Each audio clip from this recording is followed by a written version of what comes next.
Welcome to the Super Mario Bros. Review movie show on Shadow and Friends Gaming. And that's what we're Nice one. again. Yep. Damn. I'm having Doritos for a snack. Oh, what flavor? Cool Ranch. Nice. The good stuff. Yeah. No offense to nacho cheese. See, the great stuff is nacho cheese, but Cool Ranch is still pretty damn good. I just won't go any near the weirder crap they've been doing the last couple of years. Weirder crap. Yeah, I mean, still. Like the sweet chili, spicy, whatever. Yeah, it's like, what the hell, dude? Okay. Yeah. I mean, Although although when you get into really weird stuff, it's like, I've literally found potato chips that are straight up flavored to be dill pickle flavored. What? Yeah, no, I'm dead serious. Lay's actually does this. I'm not even joking. It's like, No, it's I don't know if they're still doing it, but I know at one point they were. But yeah, they're straight up a dill pickle flavored version of Lay's potato chips. Speaking of Lay's, in addition to my Doritos, I've also got a bag of salt and vinegar from them. Guys, apparently something came up from Christina. She won't make it. She's going through some kind of personal stuff right now. Like All right. How do I put it? A breakup. Poor thing. Hope she's going to be okay. Yeah. yeah. All right, well, All we'll right, just have to go on without her. That's no big deal. So hopefully Jayse will join us in a bit once he's done hard resetting his computer. Yeah, we'll have to wait and see. Yeah. Anyway, so guys, we're talking the Super Mario Brothers movie here. Now, I've seen both of them, and I've seen the CGI one twice in the theaters. I might go back and see it again later on this month because they just brought it back into my theater because of how badly The Little Mermaid is bombing. Yeah, to be honest, the real life, the new one they have Live action will not replace the original. Yeah, well, we're not discussing that here today, guys. We're discussing the Mario movie. Yeah, we'll discuss that at another time and date. Do we have to? We don't have to if we don't want to. It's personal preference. Because like, dude, I'm telling you straight up, that movie's been doing so bad. Literally, they released it overseas. It's only made $2 million. Yeah, I don't want to have to freaking go force myself to see it. Oh, dude, you don't have to. You hardly have to go force yourself to see that piece of shit. I mean, it's Disney. Oh, speaking of Jayse, he's here. Hey, Jayse. Oh. How was cold resetting your computer? Okay, dude. Sorry. He meant hard reset. I know, but I'm just getting a little kick out of it. No harm, no foul. Wait, you're getting a kick out of it. Is it connecting with your balls or your head?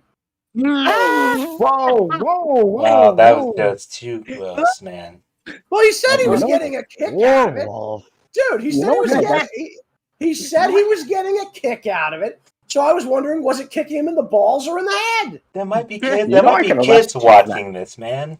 Jeez. You know I can arrest you for that joke. No, they can't. I can arrest you for that joke. No, you can't. I can easily do it. No, you really couldn't. There's no legal consequence for it. There's no legal. If there were, people have no time on their hands, so they're just complete idiots. Anyway, so Jayse, welcome to the stream. My mom's calling me. Oh boy! Just as I say that. Moms, what are you gonna do? So, all right. So since we are talking Mario, let's give us a little history behind the character. This guy first popped up late 70s, early 80s. I want to say 81, I think, was the original game. Mm-hmm. Donkey Kong. And at the time, they were calling him Jumpman, but they officially renamed him Mario for the cartoon that they did based on this. And I know we talked about it at one point, so there's that. Then, in 1982, we got the Mario Brothers game. That introduced us to Luigi and a couple of the early character designs for the Koopa Troopas, along with Fuzzy Beetle. Yep, and they also had Mr. Krabs in there. Okay, what were you going to say? Hang on. Yeah, Jayse, I was just saying, welcome to the party here. We're doing a little bit of a quick history of Mario, how he started out with the Donkey Kong game in 81 and the cartoon. And then, of course, They introduced Luigi in the 82 game Mario Brothers, which also gave us the Koopa Troopas and Buzzy Beetle. As well What as are you thinking Mr. we're talking about? Krabs. Is that Well, why? I get think no, we're no, talking about no, Mario. dude. We're not talking about SpongeBob. Ah, yes. I'd Is- say that. Before I'd you say, think we're talking man. about Super Mario Brothers and that we're just misremembering the name? No, Oh, this because was one of the only- enemies in the game was a crab in that Mario Bros. Game. One of the enemies was a Right. crab. And I was saying, didn't the Koopa Troopas look like turtles in that game? They still do. They pretty much do. Dude, have you played the Super Mario Brothers games at all? I have. It's just been 10 years since I played it, but I know that they are turtles. Yeah. Yeah, why would they not? Oh, boy. Anyway, so yeah, the Koopa Troopas and the Buzzy Beetles have been around since the Mario Brothers game. And then when we got Super Mario Brothers, they were joined by the Goombas, the Cheep Sheeps, obviously Bowser, the Hammer Brothers, Lakitu. Buzzy Beetles.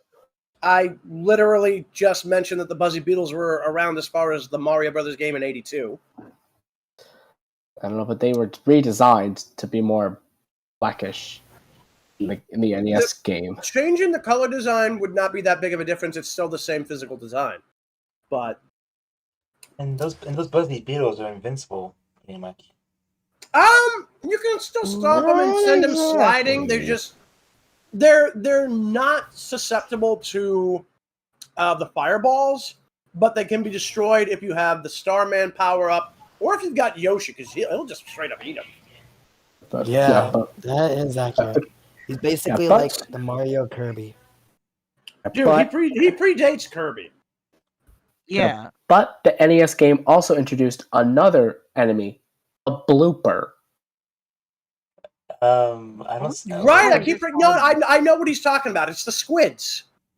It's those squids that spit the ink in Mario Kart. Yeah. I know it's a bad joke, but if they're bloopers, how come they're not funny? Not that kind of blooper. They were called that. That's why they are called. Yeah, I don't know squid. why. Yeah, they're called squids. Yeah.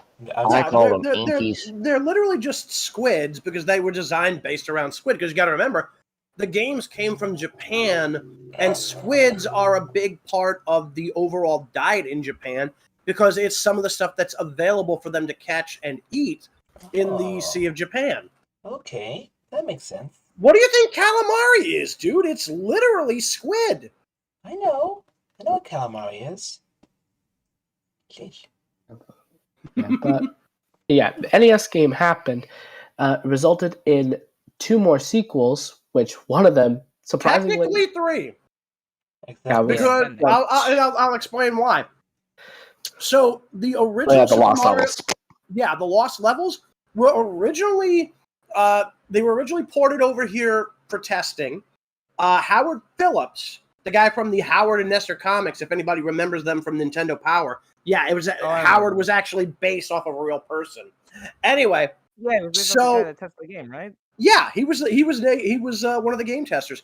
He played Super Mario 2, took one look at this thing and said nobody in their right mind would want this in the US because the difficulty was ramped up so ridiculously far that nobody they thought would be willing to play it. So what the guys over at Japan did, over at Nintendo Japan, was they took a game. I'm not sure the full name of it at this point, but it ended up being called. Yume I'll Gojo tell you the name. Doki Doki No, it Panic. actually- Thank you. But dude, seriously, please stop stepping on my lines. I was just going to say that ultimately it was called Doki Doki Panic, but I forgot the first part of it. So what they did was they reskinned these characters as Mario, Luigi, the Princess, and Toad. And eventually it was released over here as Super Mario Brothers 2. It did get released over in Japan, actually, with the reskin, and they called it Super Mario USA. And so they don't get confused with Doki Doki Panic. The Japanese version Right. of, like Mario All Stars. The Lost Levels were eventually released on Mario All-Stars, yes. Yeah, and I think like even in the Japanese version of like Mario All Stars, they do have like American Mario 2 as titled as like Mario USA. No, in Mario All-Stars, at least over here, you've got Super Mario Brothers 2 and then Super Mario Brothers: The Lost Levels. In Japan, No, it probably about, like, is. the Japan release. Oh yeah, no, that's almost assuredly the case. So But yeah, after that, Dumpster Fire sequel, they would make Super Mario Bros. 3. Whoa, dude! Dumpster fire? Yeah. Like Mario 3 was a good game. No, not No, Mario. Mario- Not Mario 3. I was talking about Super Mario Bros. 2, the lost level. Oh, the Mario. Oh no! I thought you were I thought it talking was about. I fine. thought you were talking about the version we got. No. Oh, If that caused confusion. Yeah, kind of did because like I didn't know if you were talking about the lost levels or our version of Super Mario 2. Anyway, interesting note about Mario 3. Actually, two interesting notes about Mario 3. One, the game is straight up confirmed for the entire point of it to literally be a stage play. Mm-hmm. Yep. it was all confirmed in an episode of Miyamoto Asks, where he straight up confirmed it to the people. There's another interesting point here that some people don't necessarily know, but if they've actually seen something from like the gaming historian, you might notice this. I think I know you're. There's talking about. literally a difference between Mario 3 from US and Mario 3 in Japan. You actually get, you get an extra hit. Mm-hmm. Yeah. So literally, like in Japan, anytime Mario gets hit, he literally reverts back to Mini Mario. Yeah. But in the US version, if you've got a power-up and a suit, specifically, like you will literally get two hits. Like one hit will take the suit, the other hit will shrink you down. Oh, And then third, wow. boom, you're dead. Yeah. In Japan, it's literally like one hit shrinks you down to Mini Mario, second hit kills you. Unless, of course, you get another power-up in the level. That's kind of what it is now in Mario games now. When you get hit, you lose your power up and you shrink down. Depends on the Mario game, because like the 3D games don't really do that, but the platformers for side-scrolling definitely still do. Yeah, they pretty much still do. Yeah, and then of course, we got like, I forget exactly what the overall size of the worlds were, because like each world was like something like anywhere between like 8 and 13 stages per level. So Mario 3 was definitively like the biggest Mario game ever released on the Nintendo Entertainment System. Mm-hmm. Then we get the Super Mario World game, and that thing, went so much further beyond. I mean, I remember getting that because I actually had the version that had Super Mario World as the pack-in for the Super Nintendo. Holy crap, I spent months trying to beat that. Fun fact. Yeah. Fun fact. Do you know how you ride Yoshi in Super Mario World? Yeah, Miyamoto. The NES version. Yeah, he wanted that as far back as the first game, but back then they didn't realize how they would actually make it work. Which is ironic because later on they actually did manage to do it with Luigi. The scuttle jump. No, literally like when they released Mario is Missing, they actually had it released on the NES as well as Super Nintendo. And they finally got Luigi riding Yoshi on there. So except the game, that game wasn't that good though. No We kidding. don't talk about it. No But the kidding. PC version did spawn the Ouija meme with its Again, pixel we art. don't talk about it. Why do you think our characters try to avoid talking about those kind of games in Mario-related videos? In any case, at around the same time as we were getting Super Mario World, I think actually right before we got Super Mario World, we got Super Mario Land over on the Game Boy. Now, this game had a couple of criticisms, one of which being that Bowser wasn't the main villain. But I kind of liked that for once we were getting somebody who wasn't Bowser outside. Because like we've only, when you get right down to it, like Mario 2 is depicted as being like a dream Mario had, where he was literally summoned to a world of dreams to save it from like King Wart. But after that, it's like we never got any other villains other than Bowser. So then all of a sudden we get Tatanga, so I thought he was an interesting thing. Although I will admit, it's kind of weird that literally like in the manual, like there's literally an enemy just called chickens, even though they fly. I'm not even kidding. Super Mario Land was also the introduction of Princess Daisy. Luigi's Yes, love interest. Yep. Yes, it was. And they never explained where exactly Sarasa Land actually is. They also never explained why Daisy was a thing when it could have easily just been Peach again. But because again, she's literally functionally identical in appearance, with only hair color being the only real distinct Color difference. difference. Because yeah, it's like Peach is a blonde and Daisy's a brunette. That's it. Yep. And her hair Otherwise, too. they are identical. Otherwise, Yeah, and then we got Super Mario Land 2, which was Wario. resembled The Super six- Mario World. The 6 golden coins. Yep. mm-hmm. That was And awesome. literally, This is the Wario. Yep, brought This Mario was- in. And apparently Mario this has was also, by the way, the first time that Mario was actually fighting for something that was his, rather than trying to rescue somebody who was kidnapped. Mm-hmm. And apparently he has a castle. Which, I mean, when you get right down to it, like, think about how many coins he probably got over the years in these games. So it's like, assuming these things like are pure gold, I mean, their value must be enormous. And so basically, he's loaded. Oh yeah. Yep. I still wonder how Wario ever stole Mario's castle in the first place. Because he was Jealousy. jealous of Mario. Literally, yeah. It was all about jealousy, because apparently Wario had known Mario since they were kids. And was mad about a game of cops and robbers. Really? That's only in the manga. Huh. That is literally only in the But manga. it's still I hilarious. need to read that. Oh, it's manga. definitely hilarious. But yeah, that's purely for the manga thing that they did. Maybe I can see if I can find the manga online or somewhere. No need to worry about it. It's actually been released officially. It was released first in the Nintendo Power magazine, and then later it was done as a compilation and released as a graphic novel. Yeah, because my grandmother has almost every Nintendo Power. Yeah, I'll be back. I gotta go eat. Yeah, so we're talking the history of the Mario Brothers, obviously. One thing we can't forget, as much as we might hate to have to bring this up, we do have to bring up the goddamn CDI crap. Uh-huh. Yeah. Sorry, Link. Yeah. I can't give credit. Come No, back it's, to your dude. As bad as the Zelda shit was, the Mario shit was worse. And yes, Mario was on the CDI. Hotel Mario is one of them. Yep, it was god awful. In fact, that's the only one I remember is Hotel Mario. I've never actually seen it or played it outside of I've seen video footage of it, but I've never seen the CDI. So, and the voice actors who did them were just yeah. But speaking of voice acting, let's get back into the animated side of things. Obviously, we brought up the Donkey Kong cartoon where Peter Cullen would be the one to first voice Mario, but then we got the Super Mario Brothers Super Show featuring Captain Lou Albano, God rest the man's soul. So he literally played him in the cartoon and in the live-action segments.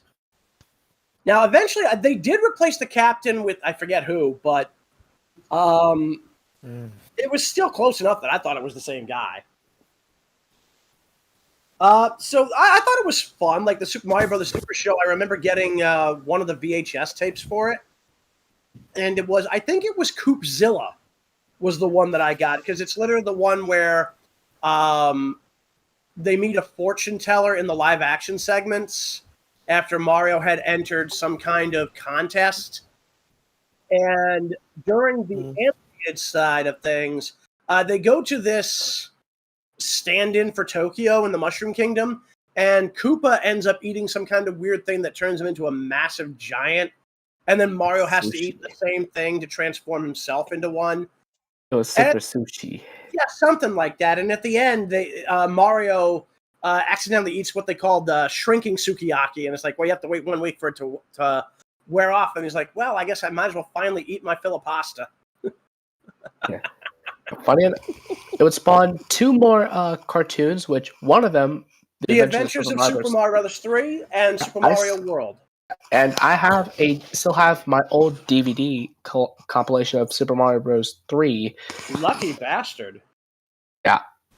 My mom hated it. That reminds me. Speaking of Super Mario Brothers 3 and Super Mario World, Mario actually, I think by the time of that, ended up sharing screen time with Captain N, the Game Master. Because that show had launched around the time they were ending the Super Mario Brothers Super Show, but before Super Mario Brothers 3. So basically, we got Captain N getting his own show, running basically back-to-back with Mario 3, and then when we got to Super Mario World, they were typically splitting screen time as a single show. Sometimes you would get Captain N, other times you would get Super Mario World, and then eventually Super Mario World just kind of got his own thing. So. Wasn't that the same show that had the Mama Luigi meme? Yes, Super Mario World is indeed the Mama Luigi meme origin, because literally, like, the idea is like, oh, well, like, Yoshi hatched with Luigi present and thought he was Yoshi's mother. Yeah, that's a whole thing. But, so... Here's the other thing, though, that I do want to bring up. Everybody knows about the Adventures of Super Mario Bros. Super Show. Everybody knows Super Mario Bros. 3's animated series. And everybody knows Super Mario World. What a lot of people didn't know for the longest time, because it hadn't been released over here, is that there was, in fact, an animated series that, well, not series, but an animated film that predated all of it, except for the Donkey Kong animated.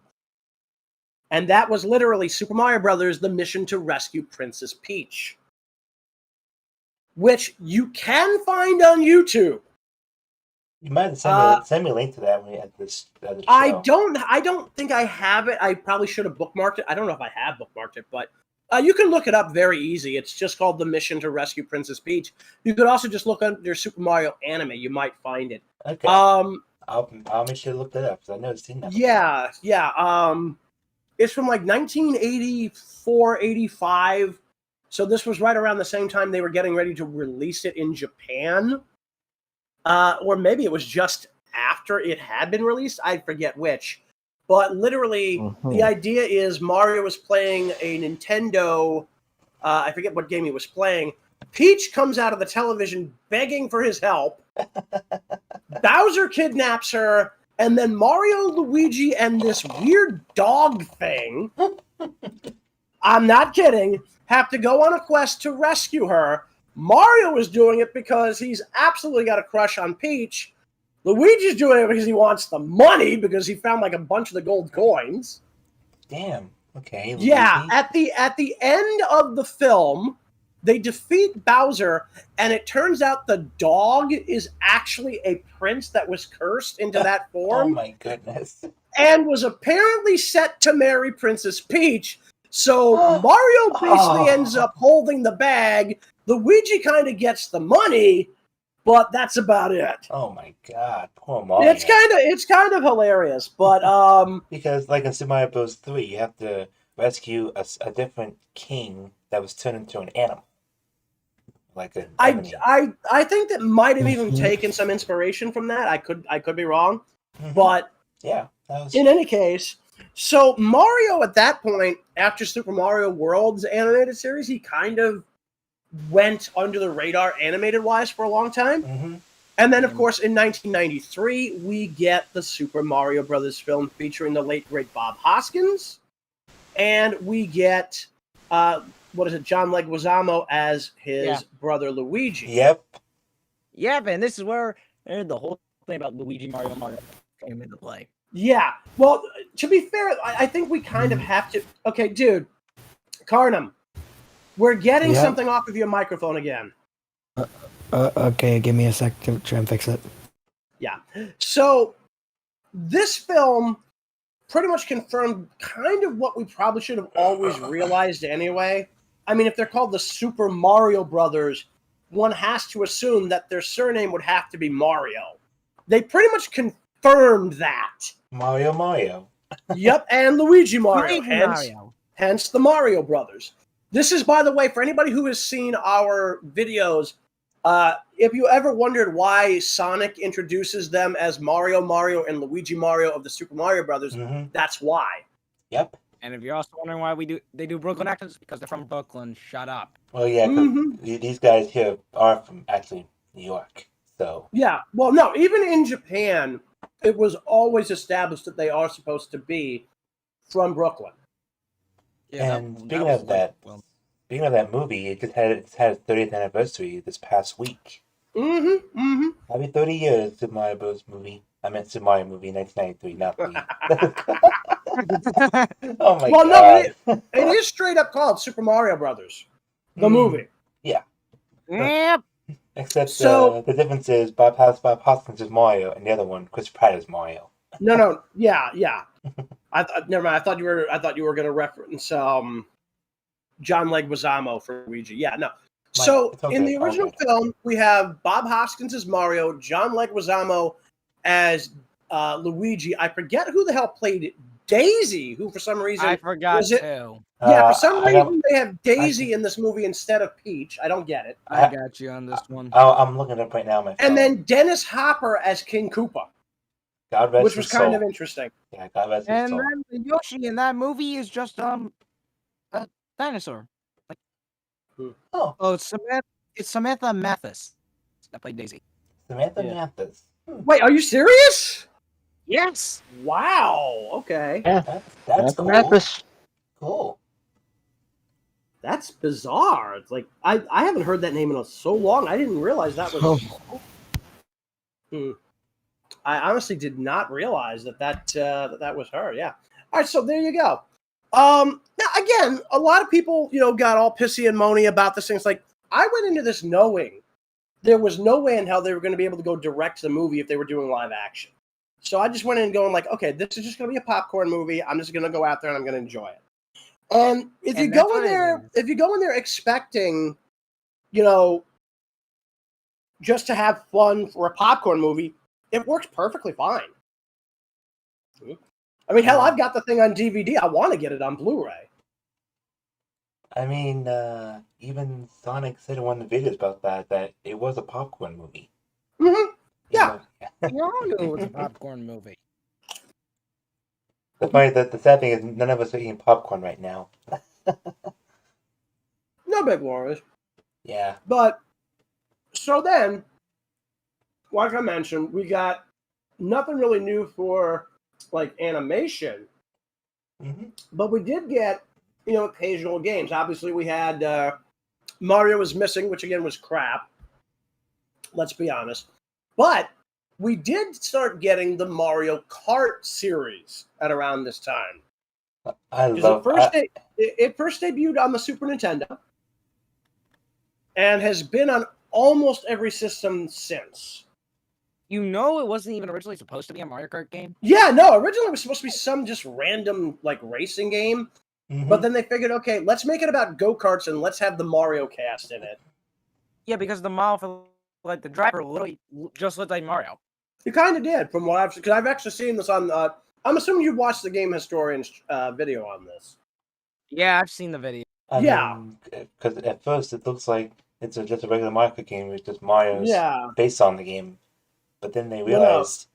No, the characters look like they were based on Mario, but anyway, so they ended up turning it into a Mario game about go-kart racing, and it's become one of the bigger side parts of the franchise. Honestly, I'm not a big fan of the game series overall, but if I had to pick my favorite, I would have picked Mario Kart 64 just because I love the battle mode on that. Oh yeah, that's a good one. Oh yeah, the battle mode on Mario Kart 64 is one great. But my favorite one would have to be Mario Kart Double Dash on the GameCube. They each their own. Speaking of the GameCube, now for anybody who has not noticed this in the new movie, the little jingle that we get when they do the logo for the GameCube on any game when you load it up is literally Luigi's ringtone in the movie. Yes, it is. Yep, it is. Luigi has I thought good that taste. was actually kind of cheeky. I mean, it's a good ringtone. I mean, who wouldn't want the GameCube? I ringtone? know, but I felt a bit cheeky. The little dude. That. To be fair though, the movie has a lot, and I mean a lot of little Easter eggs and nods to other Mario games and to other Nintendo games in general. Speaking of which, if you look at Mario's room, you can see the R-Wing from Star Fox. Ooh. And if you Yeah. Yeah, that's in there. He's playing Kid Icarus, and here's the kicker. They have literally, a lot of people have pointed this out. Mario playing a Nintendo is kind of interesting because, remember, Mario was what effectively started out the big craze for the Nintendo, but obviously you couldn't have him be in that, in like a game for that, because otherwise it's like, that's going to be confusing as hell.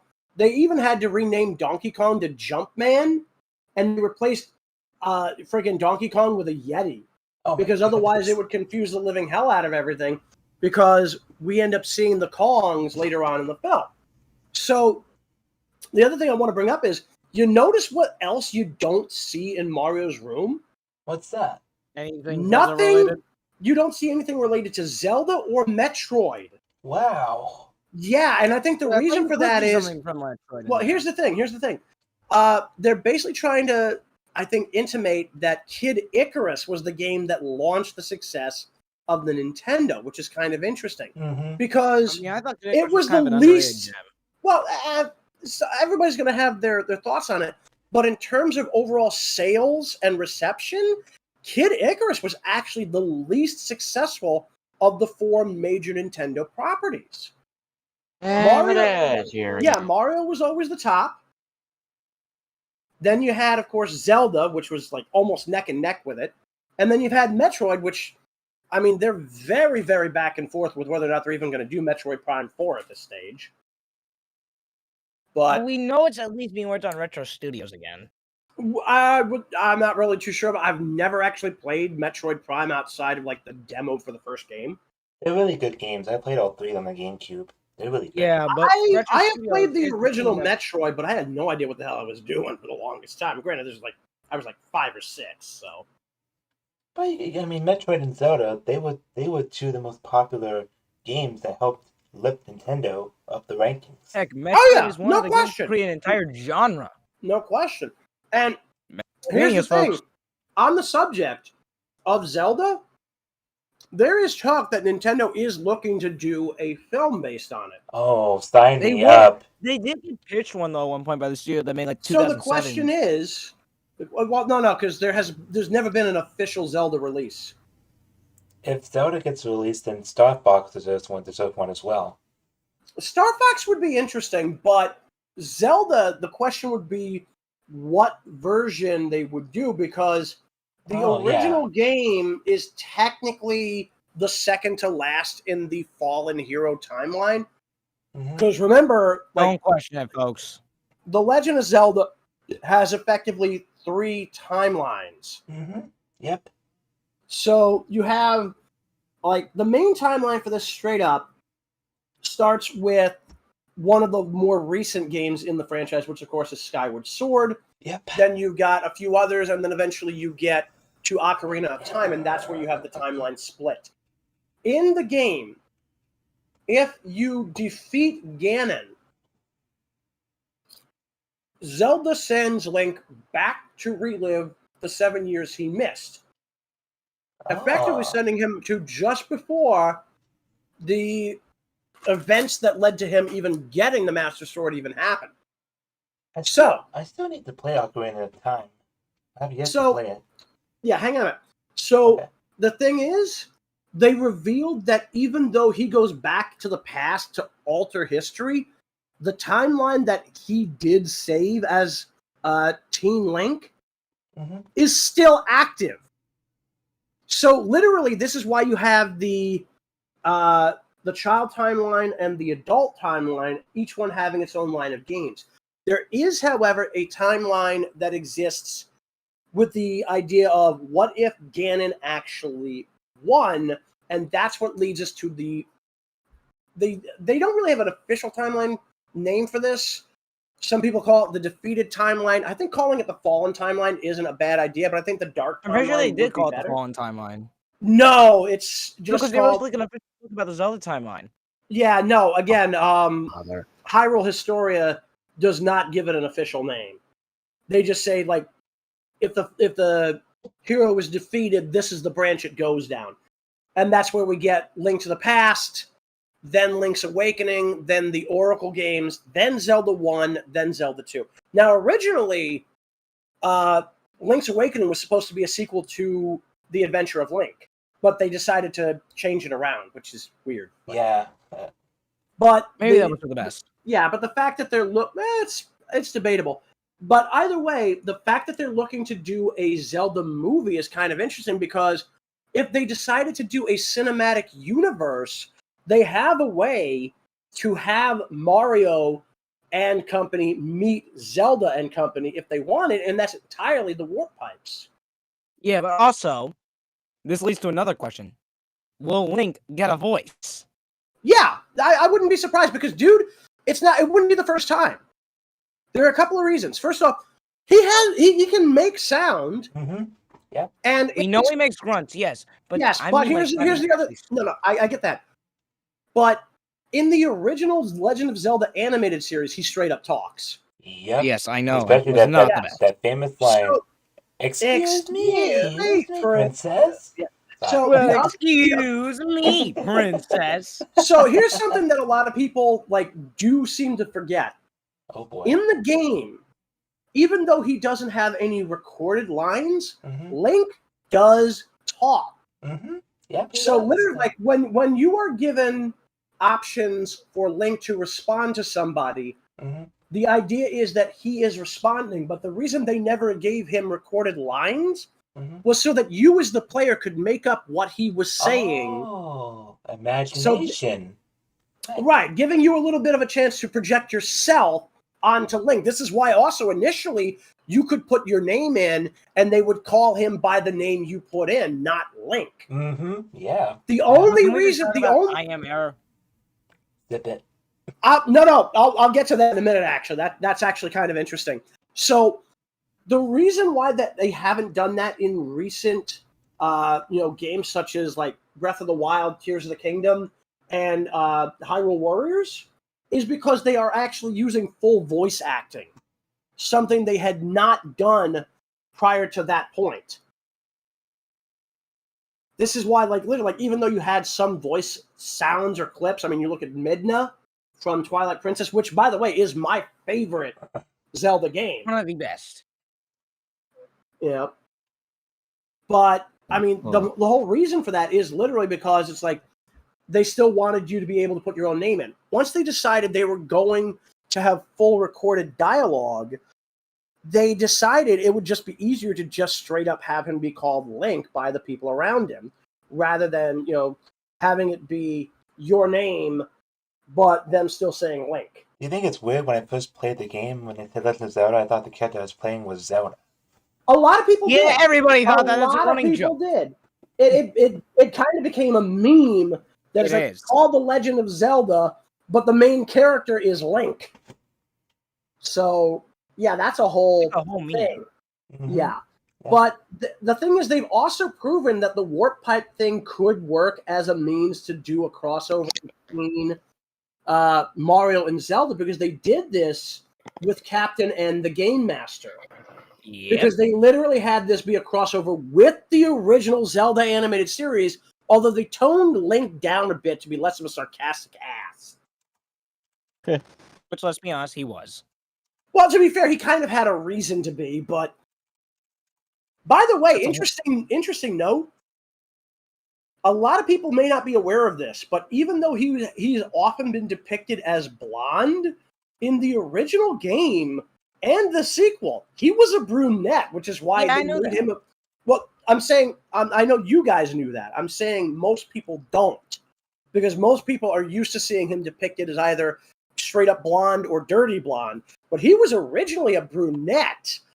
And I've even seen some depictions of him as a redhead, because the palette of colors they used for the Nintendo didn't always make it clear as to whether or not he was a brunette or a redhead, depending on the TV you were using at the time, depending on how your color system was set. Oh, I know about this kind of stuff, but over the original Zelda, but I know what you're talking about. Here's a funny thing that you may not know. By the end of the second game, there are technically two Princess Zeldas running around. Isn't one of them Sheik? No. Oh. No, Sheik was Ocarina of Time. Yeah, that's a whole other thing. Okay. So basically, the reason why there are two Zeldas is quite literally that the one that you first see in the first game is the one that was active from the beginning of that game. The one that Link is trying to wake up in Zelda 2 is actually a previous member of the royal family who was also named Zelda, who was put into a magical stasis sleep to protect her. I've seen gameplay of it, but I never played it. Yeah, the best. That game wasn't that good. Yeah, so honestly, it's kind of interesting because, again, it literally means there's 2 Zeldas active by the end of that game. Yep. By the way, you mind if I do the VA ping just to see if anyone else wants to hop in? I would. Go ahead. Thank you. So, anyway, we then get to the whole point of Mario, Luigi, and company. How would they meet Zelda and company? Again, the warp pipes, because they did this with Captain N. So we already know it's a thing, and we already know that there has to be more worlds than just the Mushroom Kingdom, because, I mean, again, like, the warp pipes seem to be all over the place, even though you could theoretically get there on land, because we know that, you know, Peach and Mario and Toad do this in the movie, you know? So, I mean, that's a whole thing. But, so the one thing that I was a little annoyed about with the Mario movie, that as far as we get into this, we never got to see Fire Mario. That was kind of weird to me. It's like, we didn't get to see Fire Mario, but we got to see Peach in Fire Mario's colors, and we also got to see Donkey Kong in Fire Mario's colors, because DK. yeah, DK actually got to use a fire flower. Oh, now that made my day there. That was badass. That was awesome. Yeah. Well, we still got Tanuki Mario at the end of the day. Which was good, and I was kind of amused that they actually gave us Cat Bell Mario as well. Especially the line when Seth Rogen said, you got the cat suit. Yeah, and then he uses the cat suit to just beat the shit out of Donkey Kong. It's the most hilarious thing you'll ever see. And then Donkey Kong says... No. The most hilarious thing you'll ever see is when Mario thought he had the super mushroom and he got the mini mushroom and started charging Donkey Kong. Then he realizes, oh crap, tries to retreat and gets literally flicked into the door. And my favorite line from Donkey Kong when he says, now you die. Boom. That was a meme, by the way. It is. It's a funny meme. I like that one. It's funny. No, he never said that now you die. Yeah, he did. No, he didn't. Have you not? What Yeah, kind of Mario movie did you watch? He did. Like, no, he didn't. He said it's on like Donkey Kong. That never. I don't remember. I don't ever remember hearing him say, "And now you die." Like, He the hell? literally have said watched that the in wrong the movie. I don't remember that. I think you. I've seen the movie, dude. I've seen the movie twice. I don't remember that at all. Enough of this. We're not having this debate here right now. Yeah. Anyway. Anyway, it's in there. So the one thing that I was a little sad about was that the Super Mario Super Feather only got used as part of the commercial that the Mario Brothers did. Which, by the way, dude, the fact that they used the Super Mario Brothers Super Show opening rap for that's like, oh my god, that's pure chef's kiss. Yeah. That's pure chef's kiss. That just is a freaking nostalgia punch right there. And you got, that's my childhood right there, man. And you got the voice actress that originally voiced Princess Toadstool, voiced the woman in that commercial. Yes, that's actually true. Wait, yeah, I don't confirmed. I believe so. Yes. Yeah, I'm pretty sure that is confirmed. That is indeed the voice actress from the original Super Mario Brothers Super Show voicing the woman in the commercial. I believe so. Yeah, he's one of the few remaining. Right now. He's one of the few remaining alive members from that show. Yeah, which doesn't surprise me at all. It's like, well, that and the guy that plays Toad in that show is still alive, I think. Yeah. But, so yeah. Now here's the other thing. Like, a lot of people are like, well, why didn't Mario and Luigi talk like this? It's like, because like, dude, they're not first generation immigrants. They are literally like. They're Brooklyn natives. They grew up. I mean, if you've seen in the city. I mean, if you've seen our videos on the channel, Mario and Luigi specifically say in the videos, we're Brooklyn. Yeah, no, I mean, like, and that's because again, even the original creators in Japan have straight up said, yeah, no, they're from Brooklyn. Interesting note. since we're talking about Mario and Brooklyn and all, I got to bring this up. Here we go. Nintendo almost got sued into the ground by Universal. Oh God, yeah.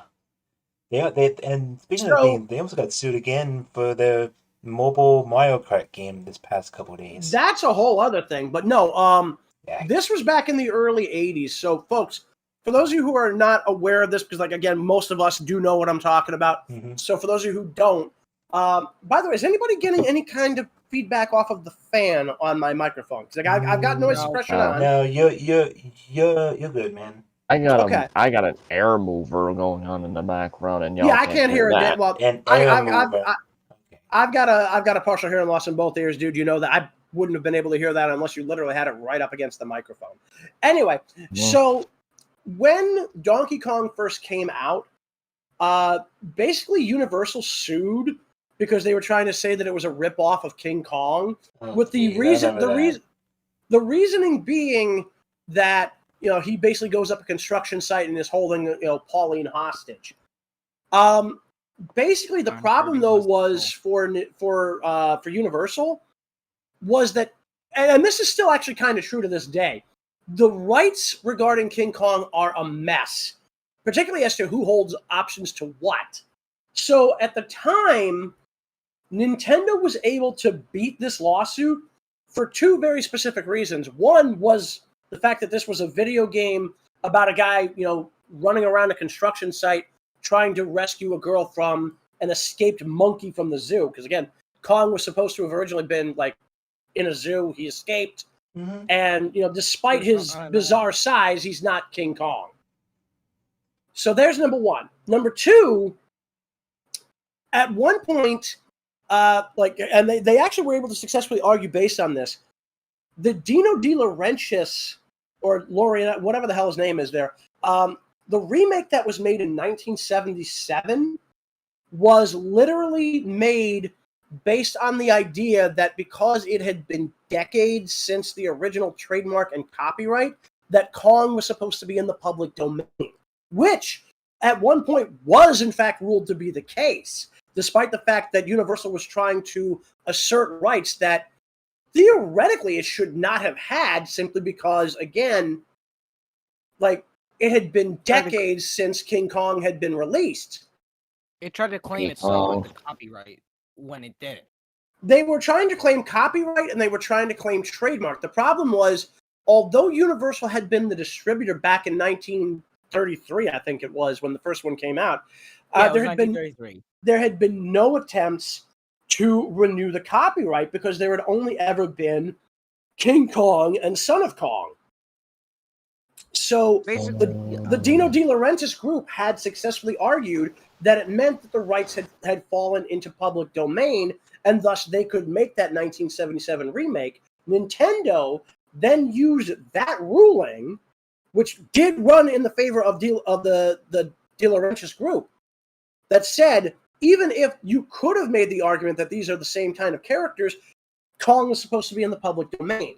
These days, it's an even bigger mess, because supposedly Universal is still asserting rights to Kong, or specifically to the name King Kong. Willis C. O'Brien, the guy who did the stop motion stuff, his family is supposed to have other rights to Kong, and then Warner Brothers is supposed to have some kind of other rights to King Kong, and that's why we haven't seen that. That's why we haven't heard him called King Kong in the MonsterVerse. But this lawsuit, if it had been successful, could have wiped Nintendo out. Mm-hmm. And also Nintendo's lawyer John Kirby is the reason why Kirby is even called Kirby. I'm sorry, say that again, like you were half robot. Yeah. You know how Nintendo had the lawyer John Kirby for that case? I honestly do not really remember, but I always thought he was named after Jack Kirby. No, he was not. That wouldn't make sense. Well, no, it kind of would have. It kind of would have, because Jack Kirby is considered one of the great comic book artists of all time, and they even knew of him in Japan. Well, no, it wasn't Jack Kirby. Hang on a minute. John Kirby, Fred. We're getting some kind of shrieking noise in the background from you. What's going on? That's over his there? little sister. I don't know. Yeah, and also I I was trying to chaos explain this somewhere. better. I was trying to explain this. Yeah. Explain what?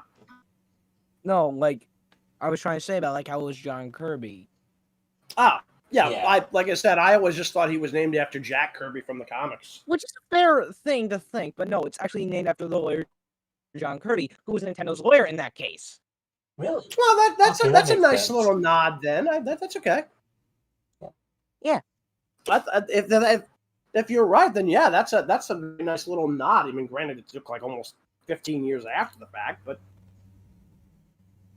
so anyway, so on the subject of Mario himself again, now obviously he's had a lot of success in the video game industry. Obviously, you had Mario 64, Mario Yes. Kart, and then of course you get games like Mario Sunshine, Mario Galaxy, and of course more recently Mario Party. Mario Odyssey.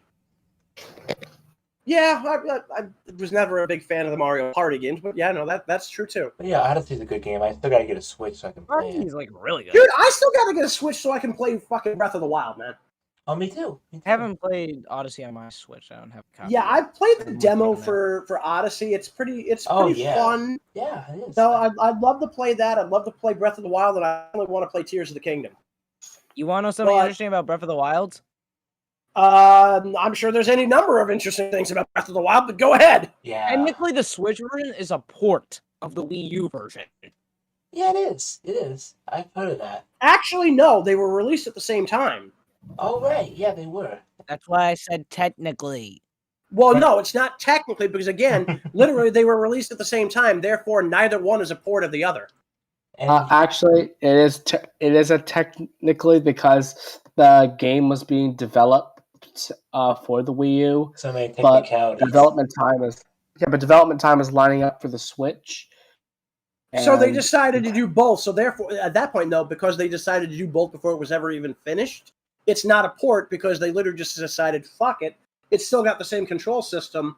We're literally not changing anything. So we're just going to release them on both systems. So therefore, no, it's not even technically a port. And don't forget, you also got Super Mario 3D Land and Super Mario 3D World. That's true. And those are also games for the Switch and the Wii U. So yeah. And then, of course, you've got, for some reason, we got Super Luigi Brothers, which is like, hey, let's take New Super Mario Land or New Super Mario Brothers, and let's make it There's even New Super Mario more Bros. here. difficult. Hey, at least Yeah, Luigi gets New the Super Mario spotlight Bros. he Wii for deserves. the Wii U. Well, to be Like fair, the it's like Wii U he's had the spotlight before in Luigi's Mansion games. Yep, and our characters had Which are mentioned really those good games a games. lot in the videos as well. Though I still hate Dark Moon. Well, it's on the 3DS, so I could see why. No, 3DS Dark is- Moon sucks. Oh, I'm come sorry. on. It's not All that right, bad. wait. So what the hell is Dark Moon? It's the Luigi's second Mansion Dark game. Moon is It's the second game. in It's the- Japan. It's called Luigi's Mansion 2. Yes, in Japan, but in America they call it Luigi's Mansion Dark Moon. And I'm Okay. pretty sure, like, I remember hearing something about, like, that game has Because I'll like, be honest, 4 mansions. I literally never played any of the Luigi's Mansion games. I just know they exist. Because the first one was on GameCube, second one was on 3DS, and then the third one Nintendo Switch. There's supposed to be a fourth one, I thought, that was supposedly in development. Is it? I haven't really looked at anything. don't know if I've it's heard the- rumors that they're doing a fourth one. I don't know if it's anything confirmed, but now I mean they're also talking about potentially like the release of a new version of the Switch as well. So it's like Yeah, they because have. apparently it's like it's either the Switch Pro or the Switch 2. I think they have a thing. Correction, They I have was a, wrong here. There's actually technically 5 mansions in Dark Moon, and then there's a 6th one for like a separate multiplayer mode. Okay, dude, chill. We're not even talking about that. We're talking about whether or not there's a new version of the Switch coming out. well, there's currently I the don't think there OLED. is. There's the OLED. That's the. Well, current. no. That's just another model of the current version. What I'm saying is like, I remember hearing somewhere a couple of weeks back. I didn't bother to watch the video, but supposedly, apparently somebody got their hands on what might be a prototype of the Switch Pro or the Switch 2. Oh, wow. Yeah, and apparently Nintendo freaked the hell out. Of course they would. Yeah. Because pretty much if Nintendo knows anything about it, they're gonna freak out. Right, because I mean, and again, like we don't know if it's legitimately even a thing yet. I mean, obviously, like it's been about 7 years since the release of the Switch, so if you go by the way most game consoles generally run these days, 7 years is about the lifespan. So Switch is probably coming near the end, but we haven't seen any announcement for a new system yet. And it's still like $300 just by itself, the console. To be fair, the way they justify that is the console itself can work both at home and abroad, because literally the whole point of it was why choose between a home console and a portable? Just have one be both. Of course, then they decided to completely defeat that purpose by creating the Switch Lite. And plus, say you wanted to go outside, you just play a Switch outside and have fun. Right, because like the Switch itself, part of the system's primary thing is itself the actual monitor, and you just slide down the Joy-Cons. They're still trying to fix that Joy-Con drift issue. Yeah, I've been hearing that a trust lot. me, if you had a Switch Lite, it was even worse. If you got Really? Joy-Con, How does that even the whole system? Wait. You're telling me they actually had Joy-Con drift on the Lite? Yeah. Like, literally, And if you had it, and if you got like Joy-Con drift on your Switch Lite, you had to buy a whole new console. Oh my god. Wait. As I understand it, Nintendo was giving out free replacements. Yeah, but even before they were but- doing that, Yeah, all right, no, that's you fair. would have to buy a new console. That's fair. But the other thing is, I don't understand how you could actually have Joy-Con drift on the Switch Lite when literally it's built into the goddamn system. It's one Because it's solid still piece. technically the control sticks. That's usually where drift comes from. See, that's weird because it's like that was never an issue for the Wii U, and it was never an. There's that other weird game system. I'm trying to remember what the hell they are that does the exact same goddamn thing, but they use some kind of magnetics to prevent drift. I don't So even know what you're talking about. I don't remember what it is. It's something I've seen a video of a while back. If I find out what it is, I'll let you know. Also, Speedy, you can unmute yourself. Hey, do you know if you search up Super Mario Bros. Movie on Google, there's a question block and it makes sound effects. Oh yeah. I mean, I'm not entirely surprised. I mean, look what happens when you search "do a barrel roll." See, sound effects. Yeah, I was testing it out on Google. That's why you heard the sound. I didn't hear it, so. You didn't hear But it? anyway, Okay. no, I'm not worried about it. I'm not worried Can we about it. focus here? Sorry. I So just anyway, looked it guys, up. The screen rolled. Wait. Brad, yeah, no, that's do a barrel roll. But yeah, no, Sear, you do realize we're just talking the Mario Brothers movie and Mario in general here. We've got nothing to worry about Yes, focusing. I know, but we still need to order in the I mean, dude, this is pretty much a tales-free Quit Mario game. worrying! Yeah, really. This is literally just us just chilling out. So we're talking about the Mario movie. The one thing I will admit I find interesting, that obstacle course is literally the only place where we see anything resembling those fireball chains from the old Super Mario games. Mm-hmm. Like, literally, it's the only place where we see that. We've seen the actual piranha plants in the game, pop up in the movie. We've got the Spinies, we've got the Koopas, we've got, for some reason, the Shy Guys and the Snippets pop up in this movie, which doesn't make any sense because those were literally exclusive to Super Mario 2.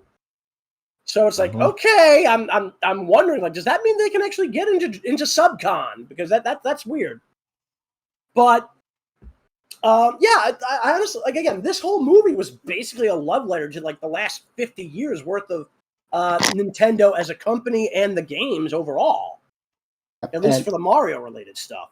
Yeah, and I'm curious to know if the number for calling Super Mario Bros. Plumbing still works. I never Even tried after it. the movie. I'm could going to try assume calling it. probably not, simply because I think that was entirely promotion for the movie. I don't think they would still have that running. That'd be funny if it Well, was. Yeah, they might have ended that. Only one way to find out.